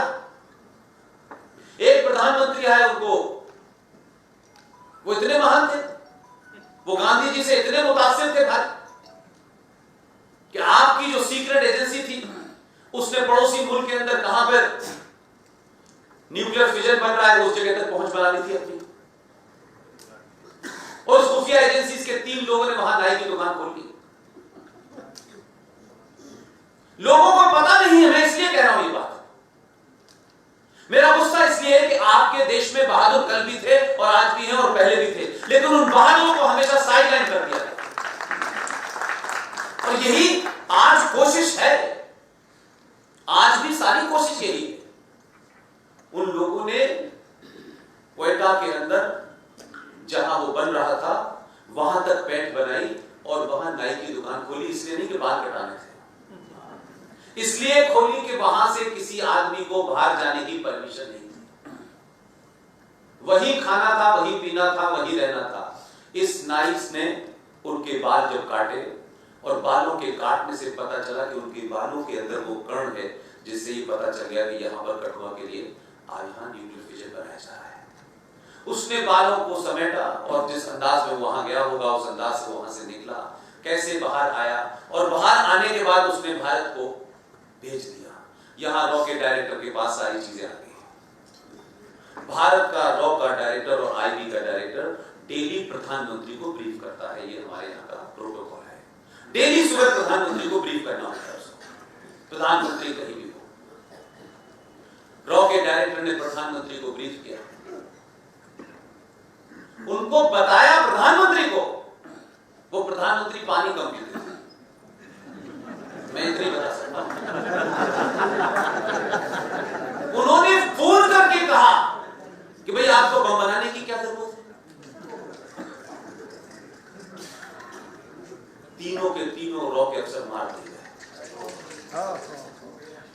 हमने एक आध भूल नहीं की है, बहुत सारी भूल की है। और आप तो हिंदुस्तान के अखबार पढ़ते हैं, मैं 12 साल गया तो यही सब उनकी लाइब्रेरी में पढ़ रहा था। सब वहां मौजूद है, हम छुपाते हैं। जो एक प्रधानमंत्री हमारे यहां एक और बने, उन्होंने भी कमाल का काम किया। वो बस लेके चले गए। मैंने कहा कि आपको स्टेटमेंट बनना है बनिए, लेकिन राष्ट्र की कीमत पे मत बनिए भैया। ये नहीं हो सकता कि हमें राष्ट्र में बहुत बड़ा स्टेटमेंट बनना है, बनिए। राष्ट्र परमानेंट है, आप जाते आते रहेंगे, कोई फर्क नहीं पड़ता। वो बस लेके गए। मैं ये घटना इसलिए बता रहा हूं कि डिप्लोमेसी में बहुत सारे काम होते हैं। कोई हमारे यहां बस लेके आया? ये हमको दिल जीतने की बुरी आदत क्यों पड़ गई है? और हम किसका दिल जीत रहे हैं और किस लिए जीत रहे हैं? वो बस लेके गए, आपको पता है कारगिल हो गया। ये महत्वपूर्ण नहीं है कि कारगिल हो गया, मैं जो आपसे साझा करना चाहता हूं, क्योंकि ये सब मैं वहां पढ़ के आया हूं। आपको याद होगा कि भारत की खुफिया एजेंसी ने ये रिकॉर्ड कर लिया था कि मुशर्रफ साहब डायरेक्शन दे रहे थे कारगिल के अंदर। वो पूरी रिकॉर्डिंग थी। एक बड़े पत्रकार हैं, मैंने कहा कि पत्रकारों को लगता है कि सब कुछ वही जानते हैं। सिर्फ इस चमचागिरी और चापलूसी के अंदर के प्रधानमंत्री का मैं सबसे नजदीकी आदमी हूं, यह ज्ञान दे दिया उन्होंने। और वो जो रिकॉर्डिंग थी जो उन्होंने उनको दी के साथ ये है, ये मुशर्रफ की आवाज है और ये डायरेक्शन है। उन साहब ने 2 महीने तक इस पे ये सवाल चलता रहा कि ये करा जाए या ना करा जाए। आपकी एजेंसी से मने कर दिया ये मत करिए, लेकिन आखिरी वीटो तो हमारे यहां प्रधानमंत्री के ऊपर है और प्रधानमंत्री की लाइकिंग डिसलाइकिंग में देश चलता है। वो रिकॉर्डिंग यहां से गई और उनको सौंप दी गई कि देखिए साहब ये आवाज है। आप सोच सकते हैं इसमें क्या हुआ होगा। मेरा गुस्सा कई मायनों में है। वो रिकॉर्डिंग वहां सुनी गई और उस वक्त यह तय किया गया कि कौन कौन लोग मौजूद थे। राष्ट्रपति भवन में आपने पाकिस्तान के 5 कमांडर्स को खरीद रखा था, वो रॉ के लिए काम करते, 5 की हत्या कर दी गई। और पूरे देश के अंदर उस खबर को छपने नहीं दिया गया। जो सत्ता व्यवस्था से चुपके हुए लोग थे, मेरे बारे साहब के टेलीफोन में उन्होंने मुझे बताया, उन्होंने मुझसे कहा कि आपके यहां के तो कमाल के लोग हैं, वो रिकॉर्डिंग भिजवा दी। हमने इस देश को अपनी लाइकिंग डिसलाइकिंग पे चलाया है। देश के लिए क्या जरूरी है इसमें हमारा इंटरेस्ट नहीं था। हम चले जाएंगे तो हमारा नाम बड़े लोगों में लिखा जाएगा, इसकी चाहत ने देश को बर्बाद किया है। लिहाजा आर्टिकल 35 और 370 नहीं हटा है। फिर कह रहा हूं, समस्या जो आज आपको वर्तमान में नजर आ रही है मेरे साथ, उसके पीछे कारण दूसरे हैं। इस तरफ देश का ध्यान नहीं गया है। पिछले 70 सालों में भारत के अंदर हमारे सरकारों के बौने बने से सत्ता की चाह में हमने ऐसे ऐसे कंप्रोमाइजेस किए हैं, संविधान में किए हैं, व्यवस्था में किए हैं, और धीरे धीरे हमने इस भारत के अंदर एक पैरेलल इनविजिबल सत्ता क्रिएट कर दी है, जो दिखती नहीं है, वो समय समय पे दिखती है। जब उनके इंटरेस्ट की तरफ आप बढ़ते हैं तो उनको लगता है ये हमारे इंटरेस्ट के खिलाफ है। जो हमारा लार्जर एजेंडा है, अगर ये उसके बीच में आ रही है तो वो उस इनविजिबल सत्ता का इस्तेमाल करते हैं, और उसके बाद में फिर इस देश के अंदर सड़कों पे शाहीन बाग पे बैठ जाते हैं।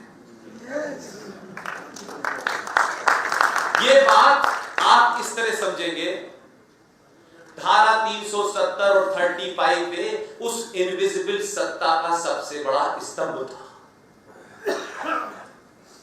वो भारत की आजाद धरती पे डेमोक्रेटिक भारत, रिपब्लिक भारत के अंदर टू नेशन थ्योरी को जन्म देते हुए एक इस्लामिक स्टेट बन चुका।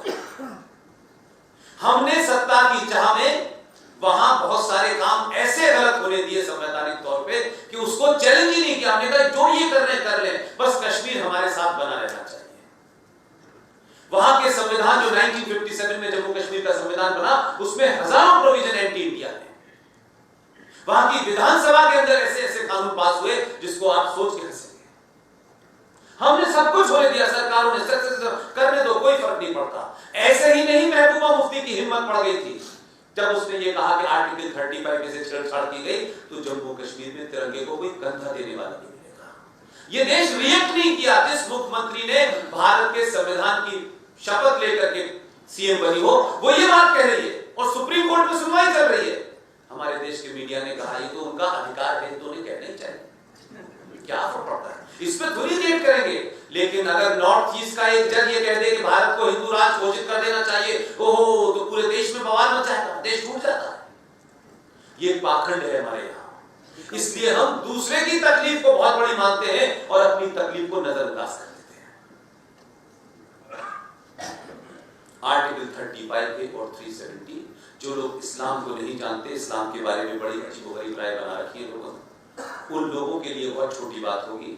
मुझ जैसे शख्स के लिए आर्टिकल 35 और 370 धारा नहीं थी, बल्कि कुरान मजीद की का जो इंटरप्रिटेशन होता है उसे हदीस कहते हैं। कई हदीसें लिखी गई, उन हदीस के अंदर इस बात का जिक्र है कि पूरी दुनिया में इस्लाम का परचम समय समय पे फहराता रहा है। सिर्फ दुनिया में एक ही मुल्क है भारत, जहां अभी तक इस्लाम का परचम पूरे मुल्क में नहीं फहराया है। औरंगजेब भी आया था, गजनवी भी आया था, बाबर भी आया था, तब भी पूरे देश में कभी उनका राज नहीं हुआ। और उस फिलॉसफी को उस हदीस के अंदर गज़वाए हिंद कहा जाता है। गज़वाए हिंद का सिर्फ इतना ही मतलब है कि किसी पवित्र आदमी के देख रेख में पवित्र सेना जो है एक दिन वो युद्ध करेगी और पूरे भारत के ऊपर इस्लाम का झंडा फहराया जाएगा। जो लोग जम्मू कश्मीर में 35 और 370 को सिर्फ दो धारा समझते हैं, वो भूल कर रहे हैं। ये उसी एजेंडे के तहत पाकिस्तान का क्रिएशन हुआ और उसी एजेंडे के तहत जम्मू कश्मीर भारत की धरती के ऊपर एक अलग विधान, अलग संविधान और एक अलग प्रधान के नाम से अलग बनाया गया। ये अपने एजेंडे पे कंटिन्यूस वही काम कर रहे थे। जम्मू कश्मीर की तकलीफ ऐसी अजीबोगरीब तकलीफ है कि इस देश का मुसलमान, महाराष्ट्र का हो, आसाम का हो, कन्याकुमारी का हो, पंजाब का हो, बड़े बड़े आप लोगों ने उनको टर्म दे रखा है, ये कट्टरवादी हैं, ये लिबरल हैं। ये आप ही ने डेफिनेशन बनाई, उन्होंने नहीं बनाई। अब तो आपके यहाँ काफी लिबरल, आपके बॉम्बे शहर में काफी लिबरल बाहर आ रहे। वो लिबरल क्या कर रहे हैं जिन्हें आप लिबरल मान रहे थे? एक मोहतरमा है, अल्लाह करे उनकी सेहत ठीक कर दे, वो जल्दी ठीक होके आ जाए और अपने बेहुदा किस्म के ट्वीट दोबारा करें और जारी रखें। उनका एक्सीडेंट हो गया है, हम सबको दुआ करनी चाहिए वो ठीक हो जाए। और मैं इसलिए मानता हूं कि एक्सीडेंट किसी के साथ हो सकता है, लेकिन जो बात मैं आपको बताने जा रहा हूं उसकी लिबरल है, अब्बा जान उनके लेफ्टिस्ट थे, पति भी उनको अल्ट्रा लेफ्टिस्ट मिला जो कहता मैं अतीत हूं। उन मोहतरमा ने एक स्टेटमेंट दिया और कहा, पूरे देश में वो बड़ा चर्चित रहा, लेकिन किसी ने जवाब नहीं दिया। जवाब इसलिए नहीं दिया कि आप उनकी किताबों को पढ़ते नहीं हैं।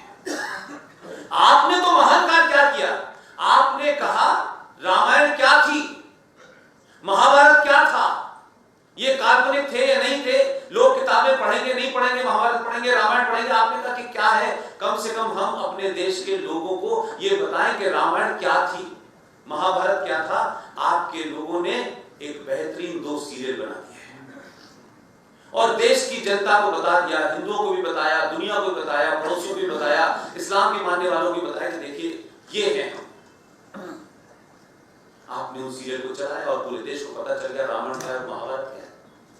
लेकिन उनमें आज तक ये हिम्मत पैदा क्यों नहीं हो रही कि पूरी दुनिया में लोग इस्लाम को गलत तरीके से इंटरप्रेट कर रहे हैं, ये उनका कहना है, तो सही इस्लाम बताने के लिए मोहम्मद साहब पे भी सीरियल बना दो।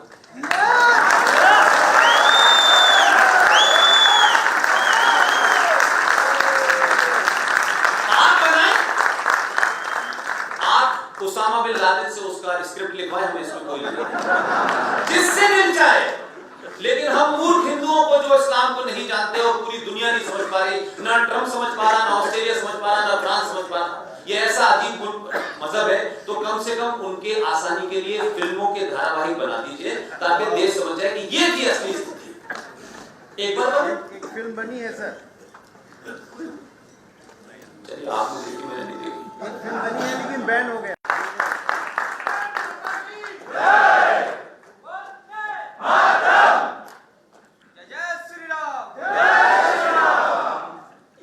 आप सबका बहुत बहुत शुक्रिया, धन्यवाद। मेरी एक विनती है, हमारे सबसे पीछे एक बुजुर्ग महिला खड़ी हुई हैं और इधर भी काफ़ी सारे बुजुर्ग हैं। ये फंक्शन, ये सभा कोई बहुत स्ट्रक्चर्ड नहीं है, इसलिए मेरी सबसे विनती है कि कोई खड़ा ना रहे, कहीं भी जगह मिले वहाँ बैठ जाएं और अगर जगह लगता हो तो मंच पे आके बैठ जाएं।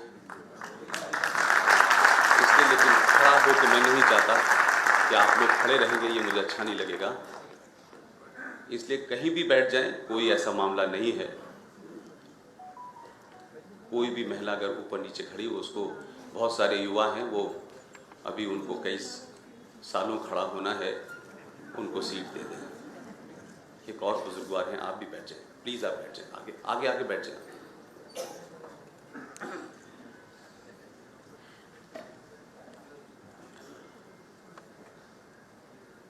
आज के प्रोग्राम के मुंतज़मीन, आयोजक अशोक सिंघल मेमोरियल ट्रस्ट, आज के इस प्रोग्राम में जिन्होंने इस प्रोग्राम के बारे में सोचा, इसको साकार किया और मुझ जैसे शख्स को दिल्ली से यहाँ आने के लिए प्रेरित किया, ऐसे शख्स श्री गंगा प्रसाद जी।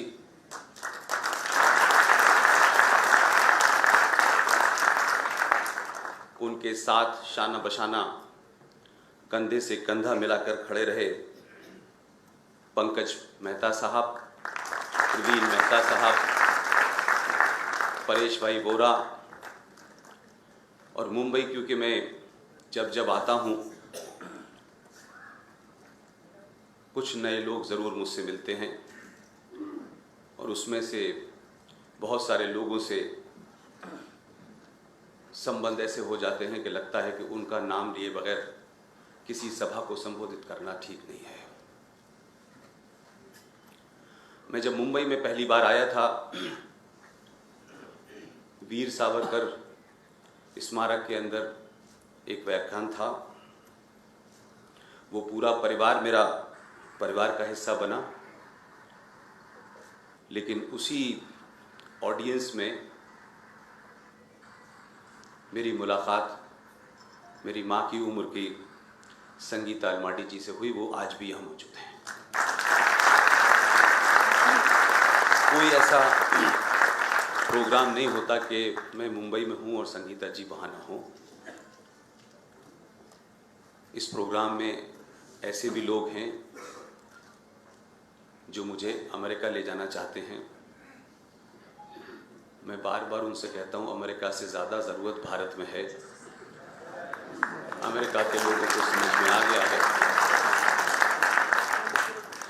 और वहाँ के लोगों को समझ में भी आया है, इसलिए उन्होंने भी सही आदमी का चुनाव कर लिया है। अरुण पटेल जी यहाँ मेरे बीच में मौजूद हैं। आपके शहर में मेरी एक बहन भी हैं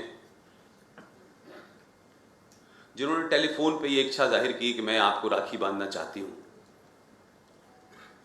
तो मैंने कहा आप तत्काल बांधें, जैसे ही मैं मुंबई आऊँगा आप जब दिल चाहे जब बांधें, उसके लिए रक्षाबंधन का इंतज़ार न करें आप।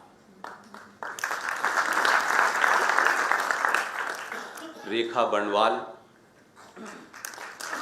हमारे बीच में हैं।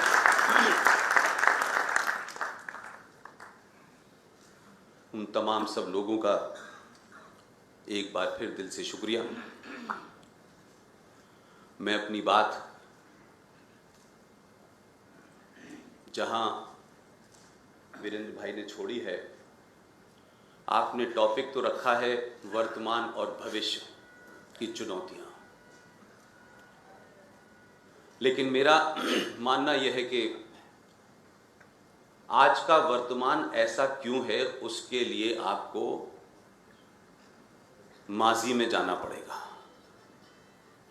कि जो गलतियां हमने की, होने दी, किसी कारण से की, अगर जब तक आप उनको रेफरेंस के तौर पर भी अगर उस तरफ अपनी नजर नहीं डालेंगे तो वर्तमान पे आप चर्चा करते रहें और वर्तमान के बाद आप भविष्य की चुनौतियों को सोचते रहें।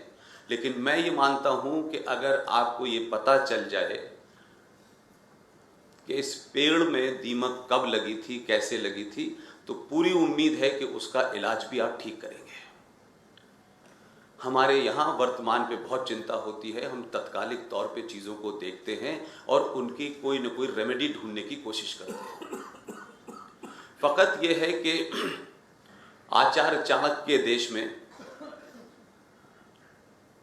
हम वर्तमान पे चिंता करते हैं लेकिन भूत के बारे में बिल्कुल बात नहीं करते कि आखिर हम नहीं ले रहे हिस्ट्री 5000 साल पुरानी। अगर हम 1947 से भी चले तो 1947 से लेकर के आज तक का दिन मात्र हिंदुस्तान या दुनिया की किसी भी इतिहास में एक क्षण के बराबर होगा। और ये जनरेशन, हम फॉर्चुनेट हैं कि इसमें बहुत सारे लोग ऐसे हैं जिन्होंने 1947 भी देखा होगा। लेकिन जिन लोगों ने 1947 देखा, उन्होंने 1947 के हालात का सही वर्णन नहीं किया, अगली जनरेशन को सही बात बताई नहीं, सत्ताओं ने नहीं बताई, व्यवस्था ने नहीं बताई, देश के बुद्धिजीवियों ने नहीं बताई, इतिहासकारों ने नहीं बताई, स्कूलों में पढ़ाया नहीं गया। उसका नतीजा यह है कि आज 2020 में अगर आप मुझसे ये पूछना चाहते हैं कि चुनौती क्या है, तो मैं कहूंगा कि जिन्होंने 1947 में जो भूलें की थी, जो गलतियां की थी, उसको नजरअंदाज किया था, उनको 2020 को सही तरीके से देखना चाहिए। मैं नहीं मानता कि 1947 में हम लोग नहीं थे। हम भी ये बहुत सारी बात बार बार कहते हैं कि हमारे बुजुर्गों ने ऐसा क्यों होने दिया, ऐसा क्यों नहीं कहा, ऐसा क्यों नहीं करा, उनको क्यों प्रधानमंत्री बनाया, वो क्यों नहीं बने, वगैरह हजारों सवाल हैं। मैं कहता हूं कि हमारे सामने एक बड़ी चुनौती भी है और एक मौका भी है, मैं इसको अपॉर्चुनिटी मानता हूं। जिन्होंने 47 में कोई भूमिका नहीं निभाई है, उनके सामने खुला मौका है कि 2020 में पूरी ताकत के साथ अपनी भूमिका को निभाएं, जिससे कि कभी रिग्रेट ना करना पड़े कि हम तब नहीं थे। ऊपर वाले ने 70 साल में आपको मौका दिया है, पूरी ईमानदारी के साथ। इज्म कौन सा है, ये पार्टी कौन सी है, ये विचारधारा कौन सी है, ये हिंदू है, ये मुसलमान है, जो जिस जगह बैठा हुआ है, जिस स्थिति में है, जिस स्टेजर पे बैठा हुआ है, उसके पास अपनी भूमिका तय करने का समय है। और अगर आज आपने भूमिका तय नहीं की, यकीन मानिए कि आप चले जाएंगे, आपको भी लोग उसी तरीके से गालियां देंगे, आपके बारे में भी उसी तरह से सवाल उठाएंगे जैसे सवाल आज हम गांधी पे उठाते हैं, पटेल पे उठाते हैं, नेहरू पे उठाते हैं, तमाम उन नेताओं पे उठाते हैं, लेकिन सवाल उठा पाते हैं, कुछ कर नहीं पाते। आपको करने का मौका मिला है, आप तय करें क्या करना है। पूरी परिस्थिति में कहीं कोई फर्क नहीं है, कोई कंफ्यूजन नहीं है। अगर समाज कंफ्यूज रहना चाहता है, उसका कोई इलाज नहीं है। जो 47 के हालात थे, वही इस वक्त 2020 में देश के हालात थे। और करीब करीब हम बहुत बार सोचते थे कि हमारा समाज क्या सो रहा था, समाज ने क्यों नहीं रिएक्ट किया, नेताओं ने अगर बहुत सारे गलत फैसले किए तो उनको रोका क्यों नहीं। करीब करीब ऐसे ही हालात इस वक्त इस देश में। जो ताकतें इस देश को तोड़ना चाहती हैं, उनके इरादे 47 में भी साफ थे, उनके इरादे 62 में भी साफ थे, 65 में भी साफ थे, 71 में भी साफ थे, और आज भी साफ है। कंफ्यूजन हमारे अंदर है। हमने 70 सालों में जो भी कुछ भूले हमने की हैं, किन्हीं कारणों से की हैं, ना तो उसको दुरुस्त करना चाहते हैं, न उनके ऊपर आगे एक्शन लेना चाहते हैं, बल्कि अब तो इंफॉर्मेशन के दौर में कोई ये नहीं कह सकता कि आपके पास इंफॉर्मेशन जो है वो सिर्फ मौलाना आजाद जो भारत के पहले शिक्षा मंत्री थे उनकी बनाई कमेटियों के द्वारा ही है। आज इंफॉर्मेशन का इतना ज्यादा रिसोर्सेज हैं कि आपके पास ऐसा नहीं कह सकते आप कि आपकी मजबूरी है कि रोमिला थापर की लिखी हुई किताब ही आपको पढ़नी है, इरफान अबीब का बताया हुआ इतिहास ही आपको पढ़ना है। आपके पास दुनिया के रेफरेंसेस हैं और इतनी इंफॉर्मेशन है कि आप अपनी राय बना करके सही जवाब दे सकते हैं। लिहाजा थोड़ी देर के लिए जो स्लोगन हमने 1947 में बनाए और समय समय पर सत्ताओं ने अपने सत्ता को बरकरार रखने के लिए संविधान का इस्तेमाल किया, संसद का इस्तेमाल किया, जुडिशरी का इस्तेमाल किया। फकत यह है कि इस हिंदुस्तान में जितने भी इंस्टीट्यूशन थे उनको सत्ता का गुलाम बना दिया। अब 70 साल के बाद हर तरीके की सरकार आपने देखी, हर तरीके की सरकार आप बना चुके हैं। जितने भी एक्सपेरिमेंट हो सकते थे वो सब आप कर चुके हैं। मुझे इस बात की खुशी है कि 2014 पैदा नहीं हुई, 2014 इसलिए पैदा हुई कि आपके पास ऑप्शन ही नहीं था। और जब आपको ये लगा, जितना भी आपके पास ऑप्शन थे आपने सारे इस्तेमाल कर लिए, रीजन के नाम पे, भाषा के नाम पे, जात के नाम पे, इसके नाम पे, अगड़ों के नाम पे, पिछड़ों के नाम पे। और अब तो कमाल हो गया है इस देश के अंदर, अब दलित है और उसमें भी एक महादलित है, ये पिछड़ा है, ये अति पिछड़ा है। इस सिलसिले को इस समाज ने, कोई मानता नहीं था इस बात को। जब हम बाहर ये बात कहा करते थे तो लोग कहते थे आप क्या बात कर रहे हैं, हिंदुस्तान के अंदर ये मुमकिन है। लेकिन हम सब लोग बड़े खुशनसीब हैं कि 1970 में, 1947 में जो भी कुछ हुआ हमारी उसमें कोई भूमिका नहीं थी। हम एक मूक दर्शक की हैसियत में देख रहे थे कि कश्मीर में क्या हो रहा है। लेकिन इस दौर में हमें इस बात का फख्र है कि जो गलती हमारे बुजुर्गों ने सत्ता के लालच में कही थी, उस गलती को हमने अपने सामने खत्म होते हुए देखा है।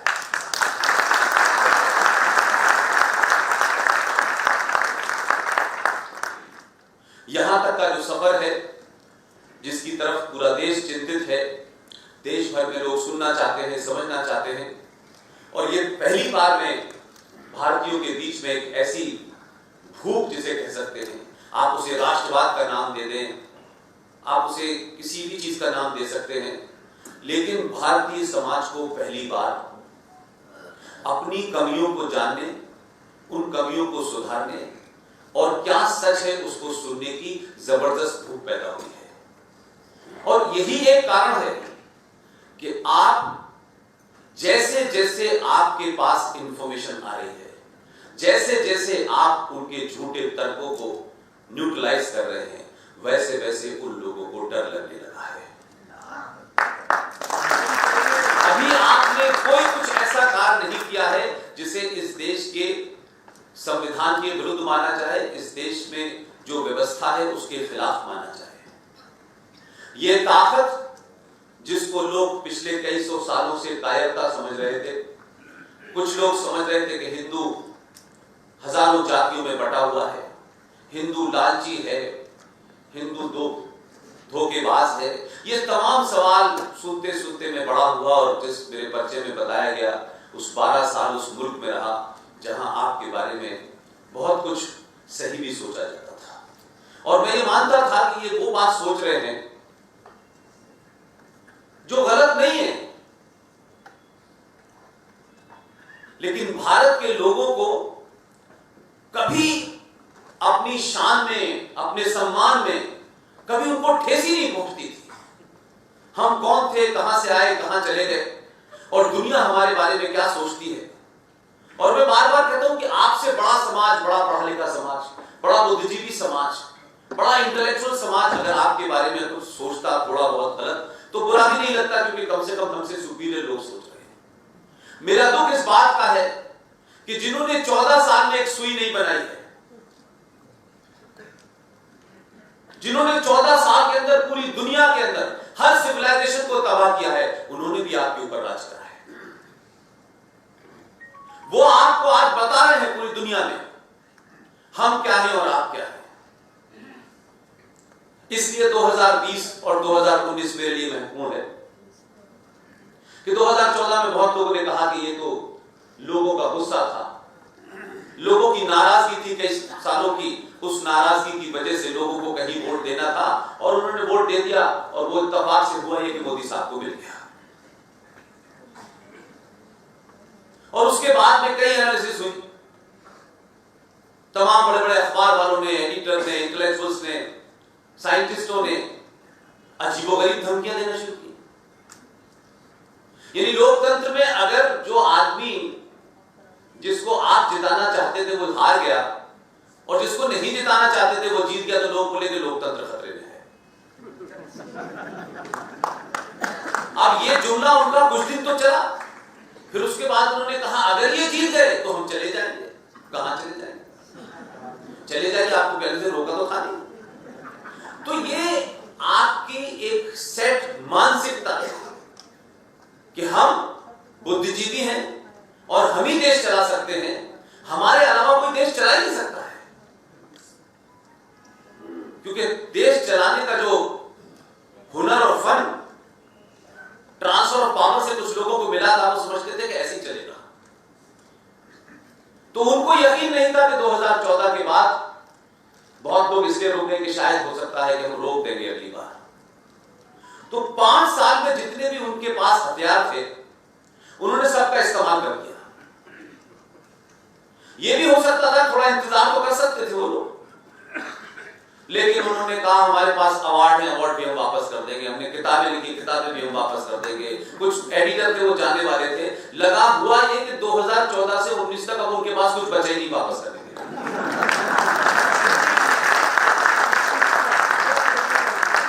और आपने भी पूरी शांति के साथ, पहली बार, मैं नहीं जानता कि 5000 साल पुरानी जो हमारी सभ्यता है जिसके बारे में हम लोग कहते हैं कि उसका रिटन इतिहास है, हम सनातन के लोग हैं, वो सब है, लेकिन 70 सालों के अंदर भारतीय समाज को उसके अंदर इतनी पॉलिटिकल मेच्योरिटी आ सकती है, उसके अंदर देश को लेकर के इतनी प्रतिबद्धता आ सकती है, ये कमाल की थी। तो जो लोग 2014 के चुनाव को गुणा भाग से देखते थे टेलीविजन पे, तो माशाल्लाह इस देश में जो टेलीविजन पे आता है वो तो अल्लाह मियां का ज्ञाता हो जाता है, उसमें तो अद्भुत ज्ञान होता है, उसके अलावा ज्ञान होते ही नहीं है, एक अकेला 15 लोगों को ज्ञान देता रहता है। तो ये लोगों को था कि ज्ञानी तो हम ही हैं, बाकी लोगों को तो ज्ञान की जरूरत ही नहीं है, तो कोई नया नैरेटिव कैसे आएगा। तो खूब नैरेटिव भी निकाले गए और मीडिया ने भी अपना रोल प्ले किया, लेकिन आपने खामोशी से चुपचाप बगैर शोर मचाए उन लोगों को जो बार बार ये कहते थे कि 2014 तो किसी के गुस्से के कारण पैदा हुआ है, और 2014 से 2019 तक सबसे ज्यादा अत्याचार भी आप ही पे हुआ। सारे ऐसे काम किए गए कि साउथ मुंबई की सभा है, यहां जो इस प्रोग्राम को ऑर्गेनाइज कर रहे हैं उसमें हमारे एक मित्र हैं झुंझुनू के, उन्होंने मुझे ये इंफॉर्मेशन दी है कि पूरे देश में जो टैक्स कलेक्शन होता है उसमें 27% सिर्फ साउथ मुंबई का हिस्सेदारी है, डायरेक्ट टैक्स के। तो कभी आप भी एक बार सरकार से पूछते कि जो टैक्स हम देते हैं ये जाता कहां है? एक आध बार तो पूछने का हक है आपको कि नहीं? टैक्स देने का अधिकार है तो इसका भी आपके पास अधिकार होना चाहिए कि भाई हमारे टैक्स से सड़कें बने, हवाई जहाज बने, ये समझ में आता है, लेकिन हमारे टैक्स से मूसा आतंकवादी को 12 लाख की एफडी की जाएगी, ये नहीं हो सकता। ये सवाल जरूर पूछना चाहिए। कश्मीर में एक योजना चलाई थी स्कार्फ वाली मैडम ने, और बड़ी नाराज थी हमसे, तो खासतौर से नाराज है, उनके वालिद साहब भी बहुत नाराज थे। उन्होंने पूरी कोशिश की कि जितनी हमको धमकियां दिलवा सकती है दिलवा दी, लेकिन उनको शायद ये गलतफहमी थी कि मैं किसी धर्मशाला में पढ़ा हूं। मैंने उन्हें बताया कि जहां से पाकिस्तान बनने का आइडिया था मैं वहीं पैदा हुआ। आपकी फितरत को जानता हूं और आपकी धमकियों को भी जानता हूं, किसी गलतफहमी में मत रहिएगा। महबूबा मुफ्ती जी, कश्मीर से निकल के दिल्ली नहीं पहुंचती, आप वहीं बैठे बैठे धमकियां देती हैं।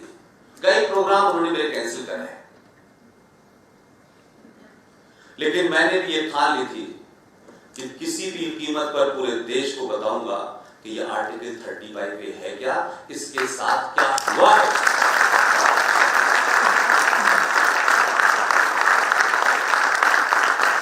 और जब पूरे देश को आर्टिकल 35 के बारे में पता चला तो मेरा विश्वास इसलिए बढ़ा, नहीं मैं तो अच्छी खासी नौकरी कर रहा था, जिस मुल्क से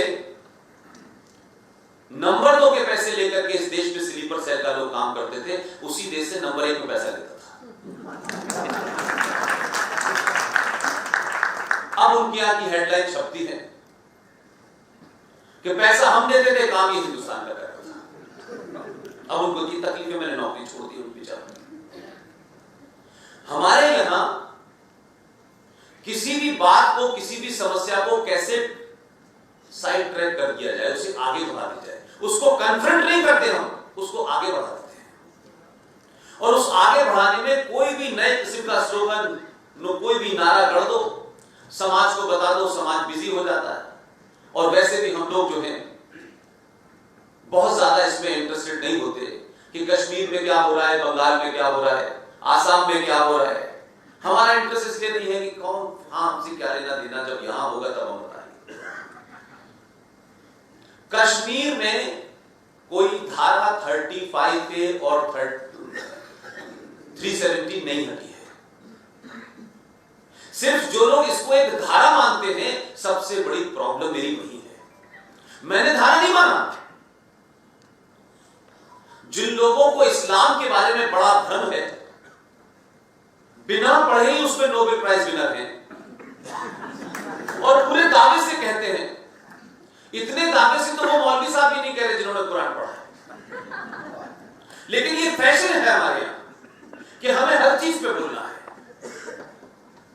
बल्ला पकड़ना आता नहीं है, लेकिन तेंदुलकर को इस बॉल पे ऐसा शॉट मारना चाहिए।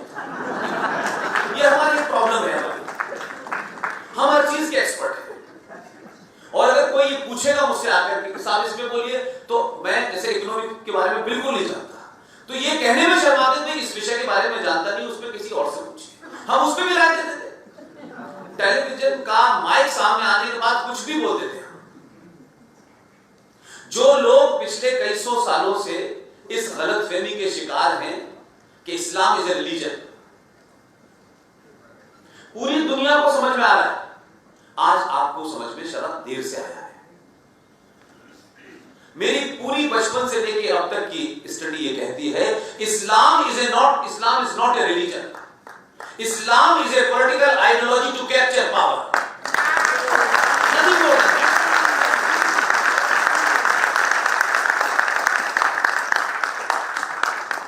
हम चीजों को क्यों छुपाते हैं, मैं ये नहीं समझ पा रहा।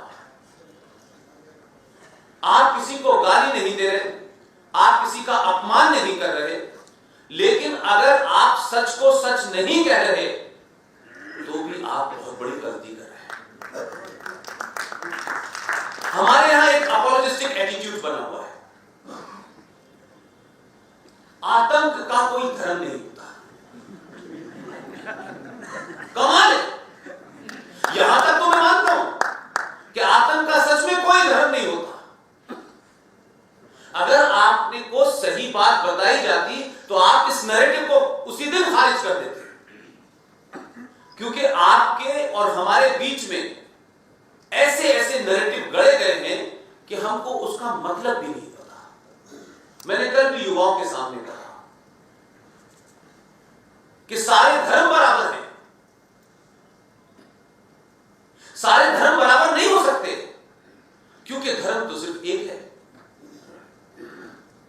अनादिकाल से है, और जब तक सृष्टि रहेगी तब तक एक ही धर्म था और है और रहेगा, उसका नाम है सनातन।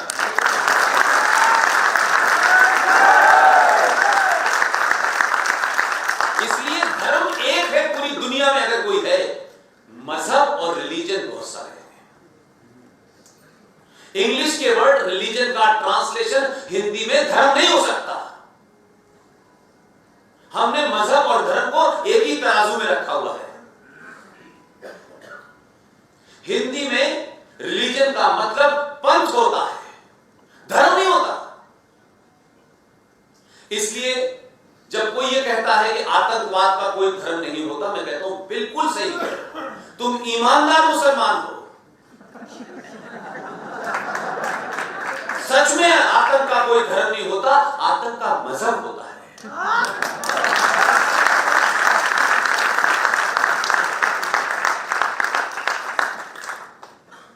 और कमाल यह है कि छोटी छोटी घटनाओं से लोगों को आतंक का मजहब पता चल जाता है। एक ही दुनिया में मजहब है कि उस आतंक का मजहब नहीं हमें पता चल पा रहा, इसलिए कि हम पॉलिटिकली करेक्ट होने की बीमारी से ग्रस्त हैं। सच से कहने से कोई नाराज हो जाएगा, इसलिए उस सच को सिर्फ किसी तरह से किनारा कर लो।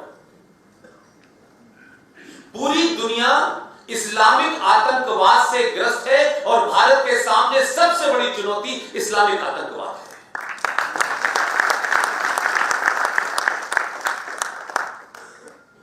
हम वैसे तो अमेरिका की बड़ी नकल करते हैं, मौका मिले तो जाना भी चाहते हैं।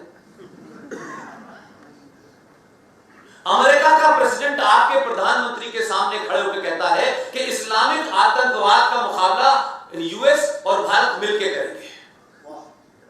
वो बता रहे उसको कोई डर नहीं है, उनकी तो पॉपुलेशन 35 करोड़ है पूरे अमेरिका की, और आपके यहां तो 35 करोड़ वो है, तब भी आप नहीं बोल पा रहे। अरे कम से कम अपने यहां जो डर बैठा हुआ है, यहां जो कंफ्यूजन है, जब तक ये ठीक नहीं होगा आप कुछ नहीं कर सकते। कश्मीर का जिन लोगों ने इतिहास नहीं पढ़ा है वो आज के कश्मीर को देख रहे हैं। कश्मीर में बकरा ईद के दिन कसाई बुलाया जाता था मुर्गी को काटने के लिए। ये इतने बहादुर लोग थे, ये इतने बहादुर लोग थे। लेकिन आज उनकी जेबों में बम और हाथ में क्लशिनकोव है। जिस दिन यहां से कंफ्यूजन ठीक हो जाता है, आपको किसी को बताने की जरूरत नहीं है कि साहब आप तलवार हाथ में रखें और चाकू हाथ में रखें और रिवॉल्वर हाथ में रखें। जिस दिन यहां से कंफ्यूजन ठीक हो जाएगा, आपके हाथ तलवार की तरह काम करने लगेंगे। आप डर से ग्रस्त हैं, और जो हमारा एलीट समाज है उसकी संकट दूसरा है। वो सत्ता और व्यवस्था को चलाता तो है, लेकिन स्टेटस को बनाए रखना चाहता है। वो तर्कों से, लॉजिक से, रीजनिंग के साथ में उस समस्या का समाधान निकालना चाहता है। ये बिल्कुल वैसे ही है कि कोई आतंकवादी आपके सामने आ जाए, एक एक चप्पल लेके, आप उससे भी रुको 2 मिनट में भजन करता हूं, और भजन करने से मनुष्य का मन बदल जाता है। और आपने एक भजन खत्म किया, दूसरा शुरू किया, तीसरा शुरू किया, उसका मन नहीं बदल रहा। आखिर में उसने कहा तुम बहुत देर होगी बकवास करते, धड़ धड़ तो गोली मारी चला गया। इस देश में जो हमारी एलीट क्लास है, इंटेलेक्चुअल क्लास है, वो इस तरीके से समस्याओं को हल करना चाहती है। ये बात अलग है कि एक एलीट नहीं थे, फकीर थे। वो कहते थे कि मैं फकीर हूं, लंगोटी बांध के घूमते थे।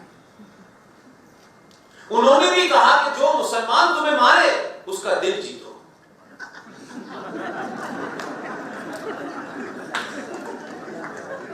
वो मुसलमान का दिल जीत नहीं पाए, अगर गॉडसे का जीत लेते तो ये होता नहीं।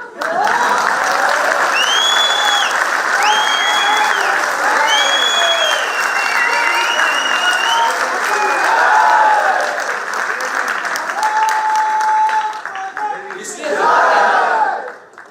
चीजों को कहने से लोग डरते हैं। मैं अपने करीब हर भाषण में कहता हूं कि हम कैसा समाज बनाया है कि जो हमारा फेथ है, फेथ पे बहुत सारी जगह डिबेट नहीं हो सकती, लेकिन फिर भी हमारे यहां डिबेट होती है।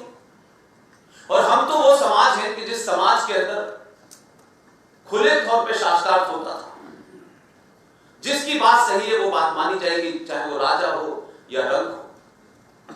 हम हर बात पर डिबेट करते हैं, कोई ऐसी बात नहीं है और कोई ऐसा व्यक्ति नहीं है और कोई ऐसा भगवान नहीं है जिसके ऊपर हमने डिबेट न की हो। हमारे समाज का ये वाइब्रेंट पन जो है, यही उसको जिंदा रखे हुआ है।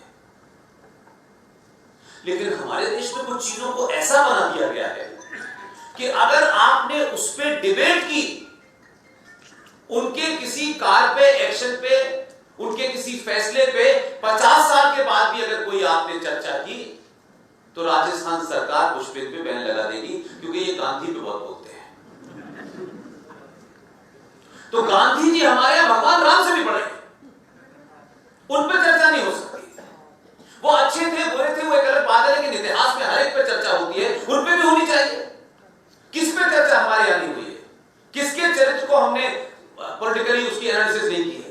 होनी चाहिए। ये न करने की बीमारी ने हमें कुछ ऐसे लोगों को ऐसी मूर्ति में खड़ा कर दिया है कि जो भी कुछ उन्होंने किया है हम दिल में तो कहते हैं और मानते भी हैं।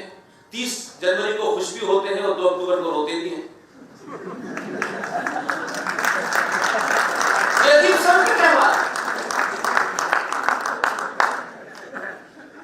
नाथूराम गॉडसे अच्छा था बुरा था ये विषय नहीं है, लेकिन जैसे ही कोई पार्टी सत्ता के नजदीक, राष्ट्रवादी पार्टियां जब आने लगती हैं, तो उनको पता है कमजोरी क्या है उनकी। जैसे ही पहुंचती है, देखिए साहब नाथूराम गॉडसे के लोग आ गए, ये संविधान में आग लगा देंगे, ये मनुवाद को शुरू कर देते हैं, और उससे पहले कि ये पहुंचे बेचारे, इनके कदम ही नहीं रुक जाते डर के मारे। ये इतने डरे हुए हैं। मैं कहता हूं कि नाथूराम गॉडसे ने एक गलत काम किया। उस समय के कानून के मुताबिक उसे हथियार से किसी की जान नहीं लेनी चाहिए थी, लेकिन क्या नाथूराम गॉडसे के ऊपर बात नहीं हो सकती? नाथूराम गॉडसे ने ऐसा क्यों किया? क्या करना चाहिए था? मैं होता तो क्या करता? क्या कारण थे? इस पर चर्चा नहीं होगी, क्योंकि नाथूराम गॉडसे का मुंह से नाम लेते ही हो ये तो आरएसएस के लोग हैं, ये तो गांधी जी के हत्यारे हैं। हमारे यहां अफजल गुरु पे चर्चा हो रही है, मूसा पे हो रही है, दुजाना पे हो रही है, बड़े बड़े आतंकवादियों पे हो रही है, लेकिन भाई मेरे, उसका जो भी उसने किया उसको हम सही पर्सपेक्टिव में बात तो कर सकते हैं। नतीजा जो दिन चाहे आप निकालें। उसने हत्या की, उसको भारतीय कानून के हिसाब से सजा मिली, उसने सजा को एक्सेप्ट किया और फांसी पे चढ़ गया। उसने क्यों किया, इस पे चर्चा तो हो सकती थी, लेकिन इस पे चर्चा नहीं की हमने। सर, उसकी स्पीच क्यों बैन की गई? मैं किससे पूछ रहा था? सवाल पूछना चाहिए सबने। मैं पूछूंगा सर, आप मुझे आइडिया दें, पूछूंगा। मेरा कहना यह है कि 2-3 घटनाओं को आप देखें, फिर मैं असली टॉपिक पे आता हूं। जिस वक्त माउंटबेटन ने बुलाया विजनरी प्रधानमंत्री को, उस वक्त तो प्रधानमंत्री नहीं थे, कहा शिमला चले आए आप फौरन, तो थोड़ा नानुकुर की उन्होंने, और वो नहीं जाना चाहते थे क्योंकि उनको भनक लग गई थी कि मामला कुछ गड़बड़ है। लेकिन जैसे दुनिया में होता है, जिन्होंने भी चाणक्य को पढ़ा होगा या चाणक्य सीरियल भी देखा होगा, तो भी उनको समझ में आ गया होगा कि सत्ता चलाने के लिए कुछ भी किया जाता है। माउंटबेटन ने वो कमजोर कड़ी का इस्तेमाल किया, तो नेहरू जी बड़ी तेजी से शिमला चले गए।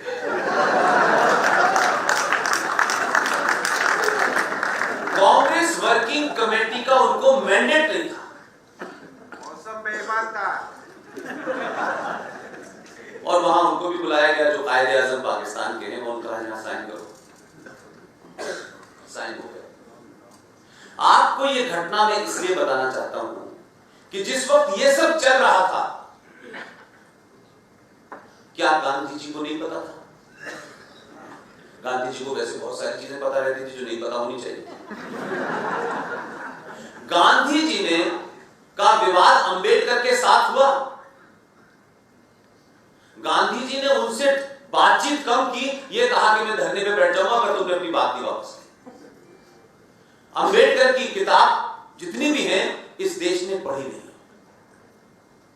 अगर इस भारतीय फ्रीडम मूवमेंट के बाद आजाद भारत में सबसे ईमानदार अगर कोई नेता था, सबसे ईमानदार था, बिना लाग लपेट के उसी भाषा में बात करता था जिस भाषा में आज देश सुनना चाहता है। उन्होंने कहा कि अंबेडकर साहब, गांधी जी, आपकी बात से मैं एक राय नहीं हूं, लेकिन बात मेरी सही है, मगर आप देश के लिए महत्वपूर्ण हैं, इसलिए मैं अपनी बात वापस ले रहा हूं, लेकिन बात मेरी सही है। ये कहने की हिम्मत थी।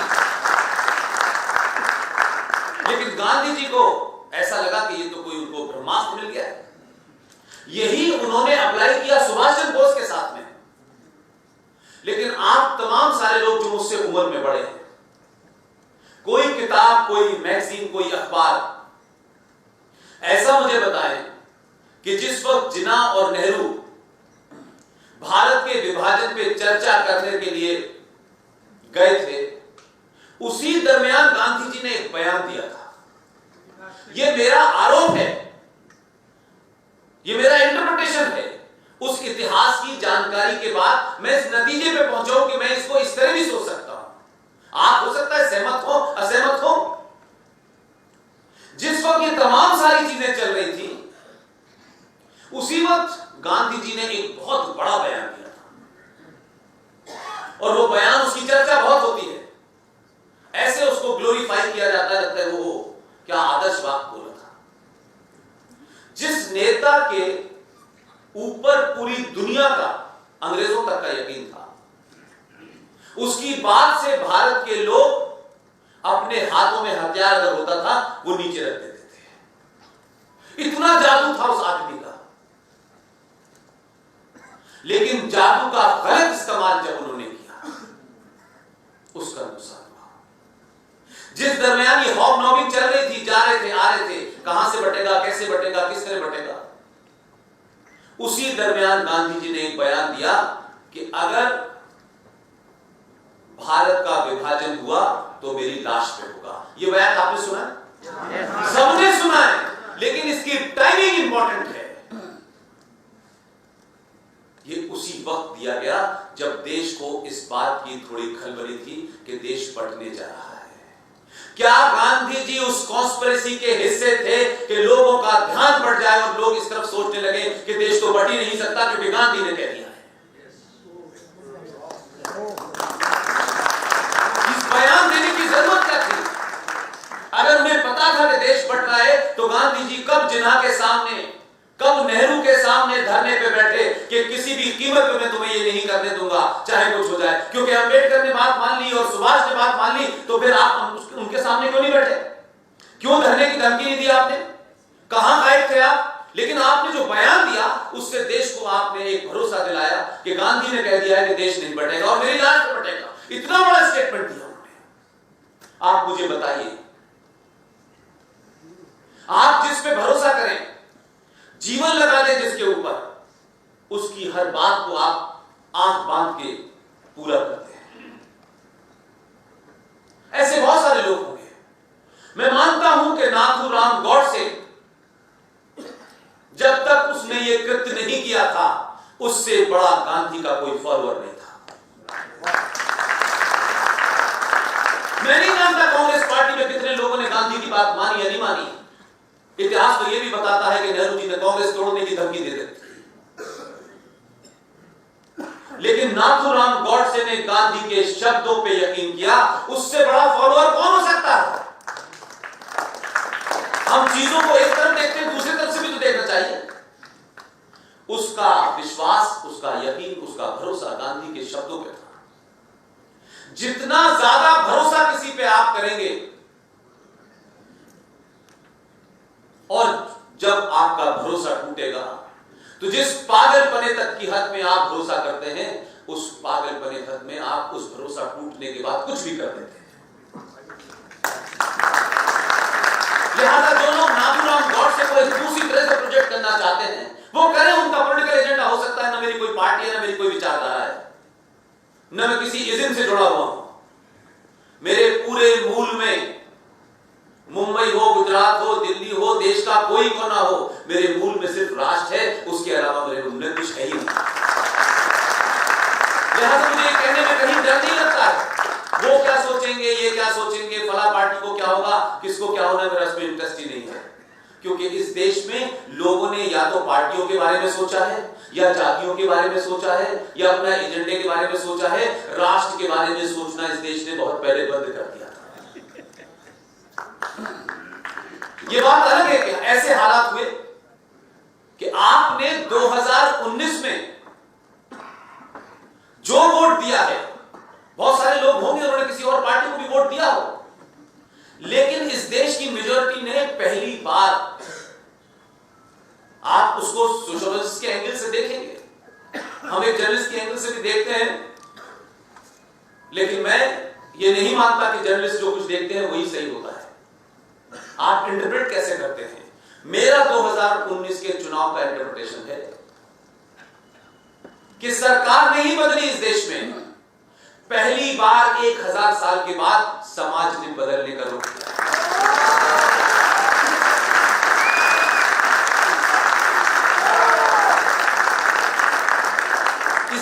2000 में ना आप यादव थे, ना ठाकुर थे, ना ब्राह्मण थे, ना दलित थे, कुछ थे ही नहीं आप। ऐसे ऐसे गरीब लोगों से मैं मिला उस दौर में जिनके तन पे पूरे कपड़े नहीं थे। मिडिल क्लास के लोग लगातार उनको इनकम टैक्स में ये नहीं छूट दी, हमारे ऊपर जीएसटी लगा दिया, हमारे ऊपर ये कर दिया, ये कर दिया। इस सब के बाद मैंने उस समाज से ऐसी ऐसी बातें सुनी जो मुझे लगता था कि ये समाज इतनी तेजी से बदल सकता है। ये किया, ये किया, ये किया, लेकिन हम वोट इसको देंगे क्योंकि ये देश बनाने की बात कर रहा है। ये पूरे आपकी सोच में करता है। और आपने सनातनी होके पहली बार वोट दिया, आपने यादव ठाकुर ब्राह्मण होके नहीं दिया। इसलिए मैं ये बात इस रेफरेंस में कहना चाहता हूं कि लोगों को लगा कि 1000 साल 500 साल हमने राज किया है, फिर अंग्रेजों ने किया है, ये तो बहुत ही ऐसी कौम है, इसको तो कोई भी इस्तेमाल कर सकता है। वो आज भी कर रहे हैं। आपने 2019 में जब वोट दिया था तो इस देश के दुश्मनों और गद्दारों को, जो भारत के अंदर करोड़ों की संख्या में हैं, उनका पहला मॉरल इसी बात से टूटा था। आपने कुछ नहीं किया, कोई एक छप्पर नहीं उठाई, किसी को गाली नहीं दी, गलत जगह बटन दबा दिया। और बटन दबाना भारत में कोई जुर्म नहीं है, कोई जुर्म नहीं। सिर्फ आपने अपने होने का और अपनी सभ्यता और अपने संस्कारों का, अपनी संस्कृति का सिर्फ परिचय भर दिया और वोट दबा करके आप घर में आके बैठ गए और फिर टीवी पे देखा 23 मई को, और जो डिब्बे में से निकला आप हंस रहे थे और वो तमाम सब रो रहे थे। उनको लगा एक फिर अगले 5 साल की मुसीबत आ गई। और इस बात के मैंडेट के अंदर पॉलिटिकल पार्टीज का इस बात को अंदाजा था। इसकी भनक मैं आपको बताता हूं। सुप्रीम कोर्ट में पीआईएल तो हमारे दोस्तों ने 2014 में कर दी थी। सिवाय पूरे कश्मीर के अलावा पूरा देश हमको पागल समझ रहा था। कश्मीर वाले समझ गए थे कि हमारी जड़ पे हमला कर दिया इसने। पूरा देश हमको मूर्ख समझ रहा था, कह रहा था पता नहीं कौन सा उठा के लाया मुद्दा, इसका मतलब क्या है, इससे होगा क्या, ये कैसे होगा, ये होगा, इतने सारे सवाल थे। लेकिन हम तो लीगल बैकग्राउंड के नहीं थे। हमने कहा किस तरह शांति से बात सुन लो, अच्छी लगे तो मानना, नहीं तो कोई बात नहीं, हम तो कुछ पैसा लेते नहीं बोलने का। पूरे देश में आर्टिकल 35A की वो कहानियां जो आज भी हमारे समाज को नहीं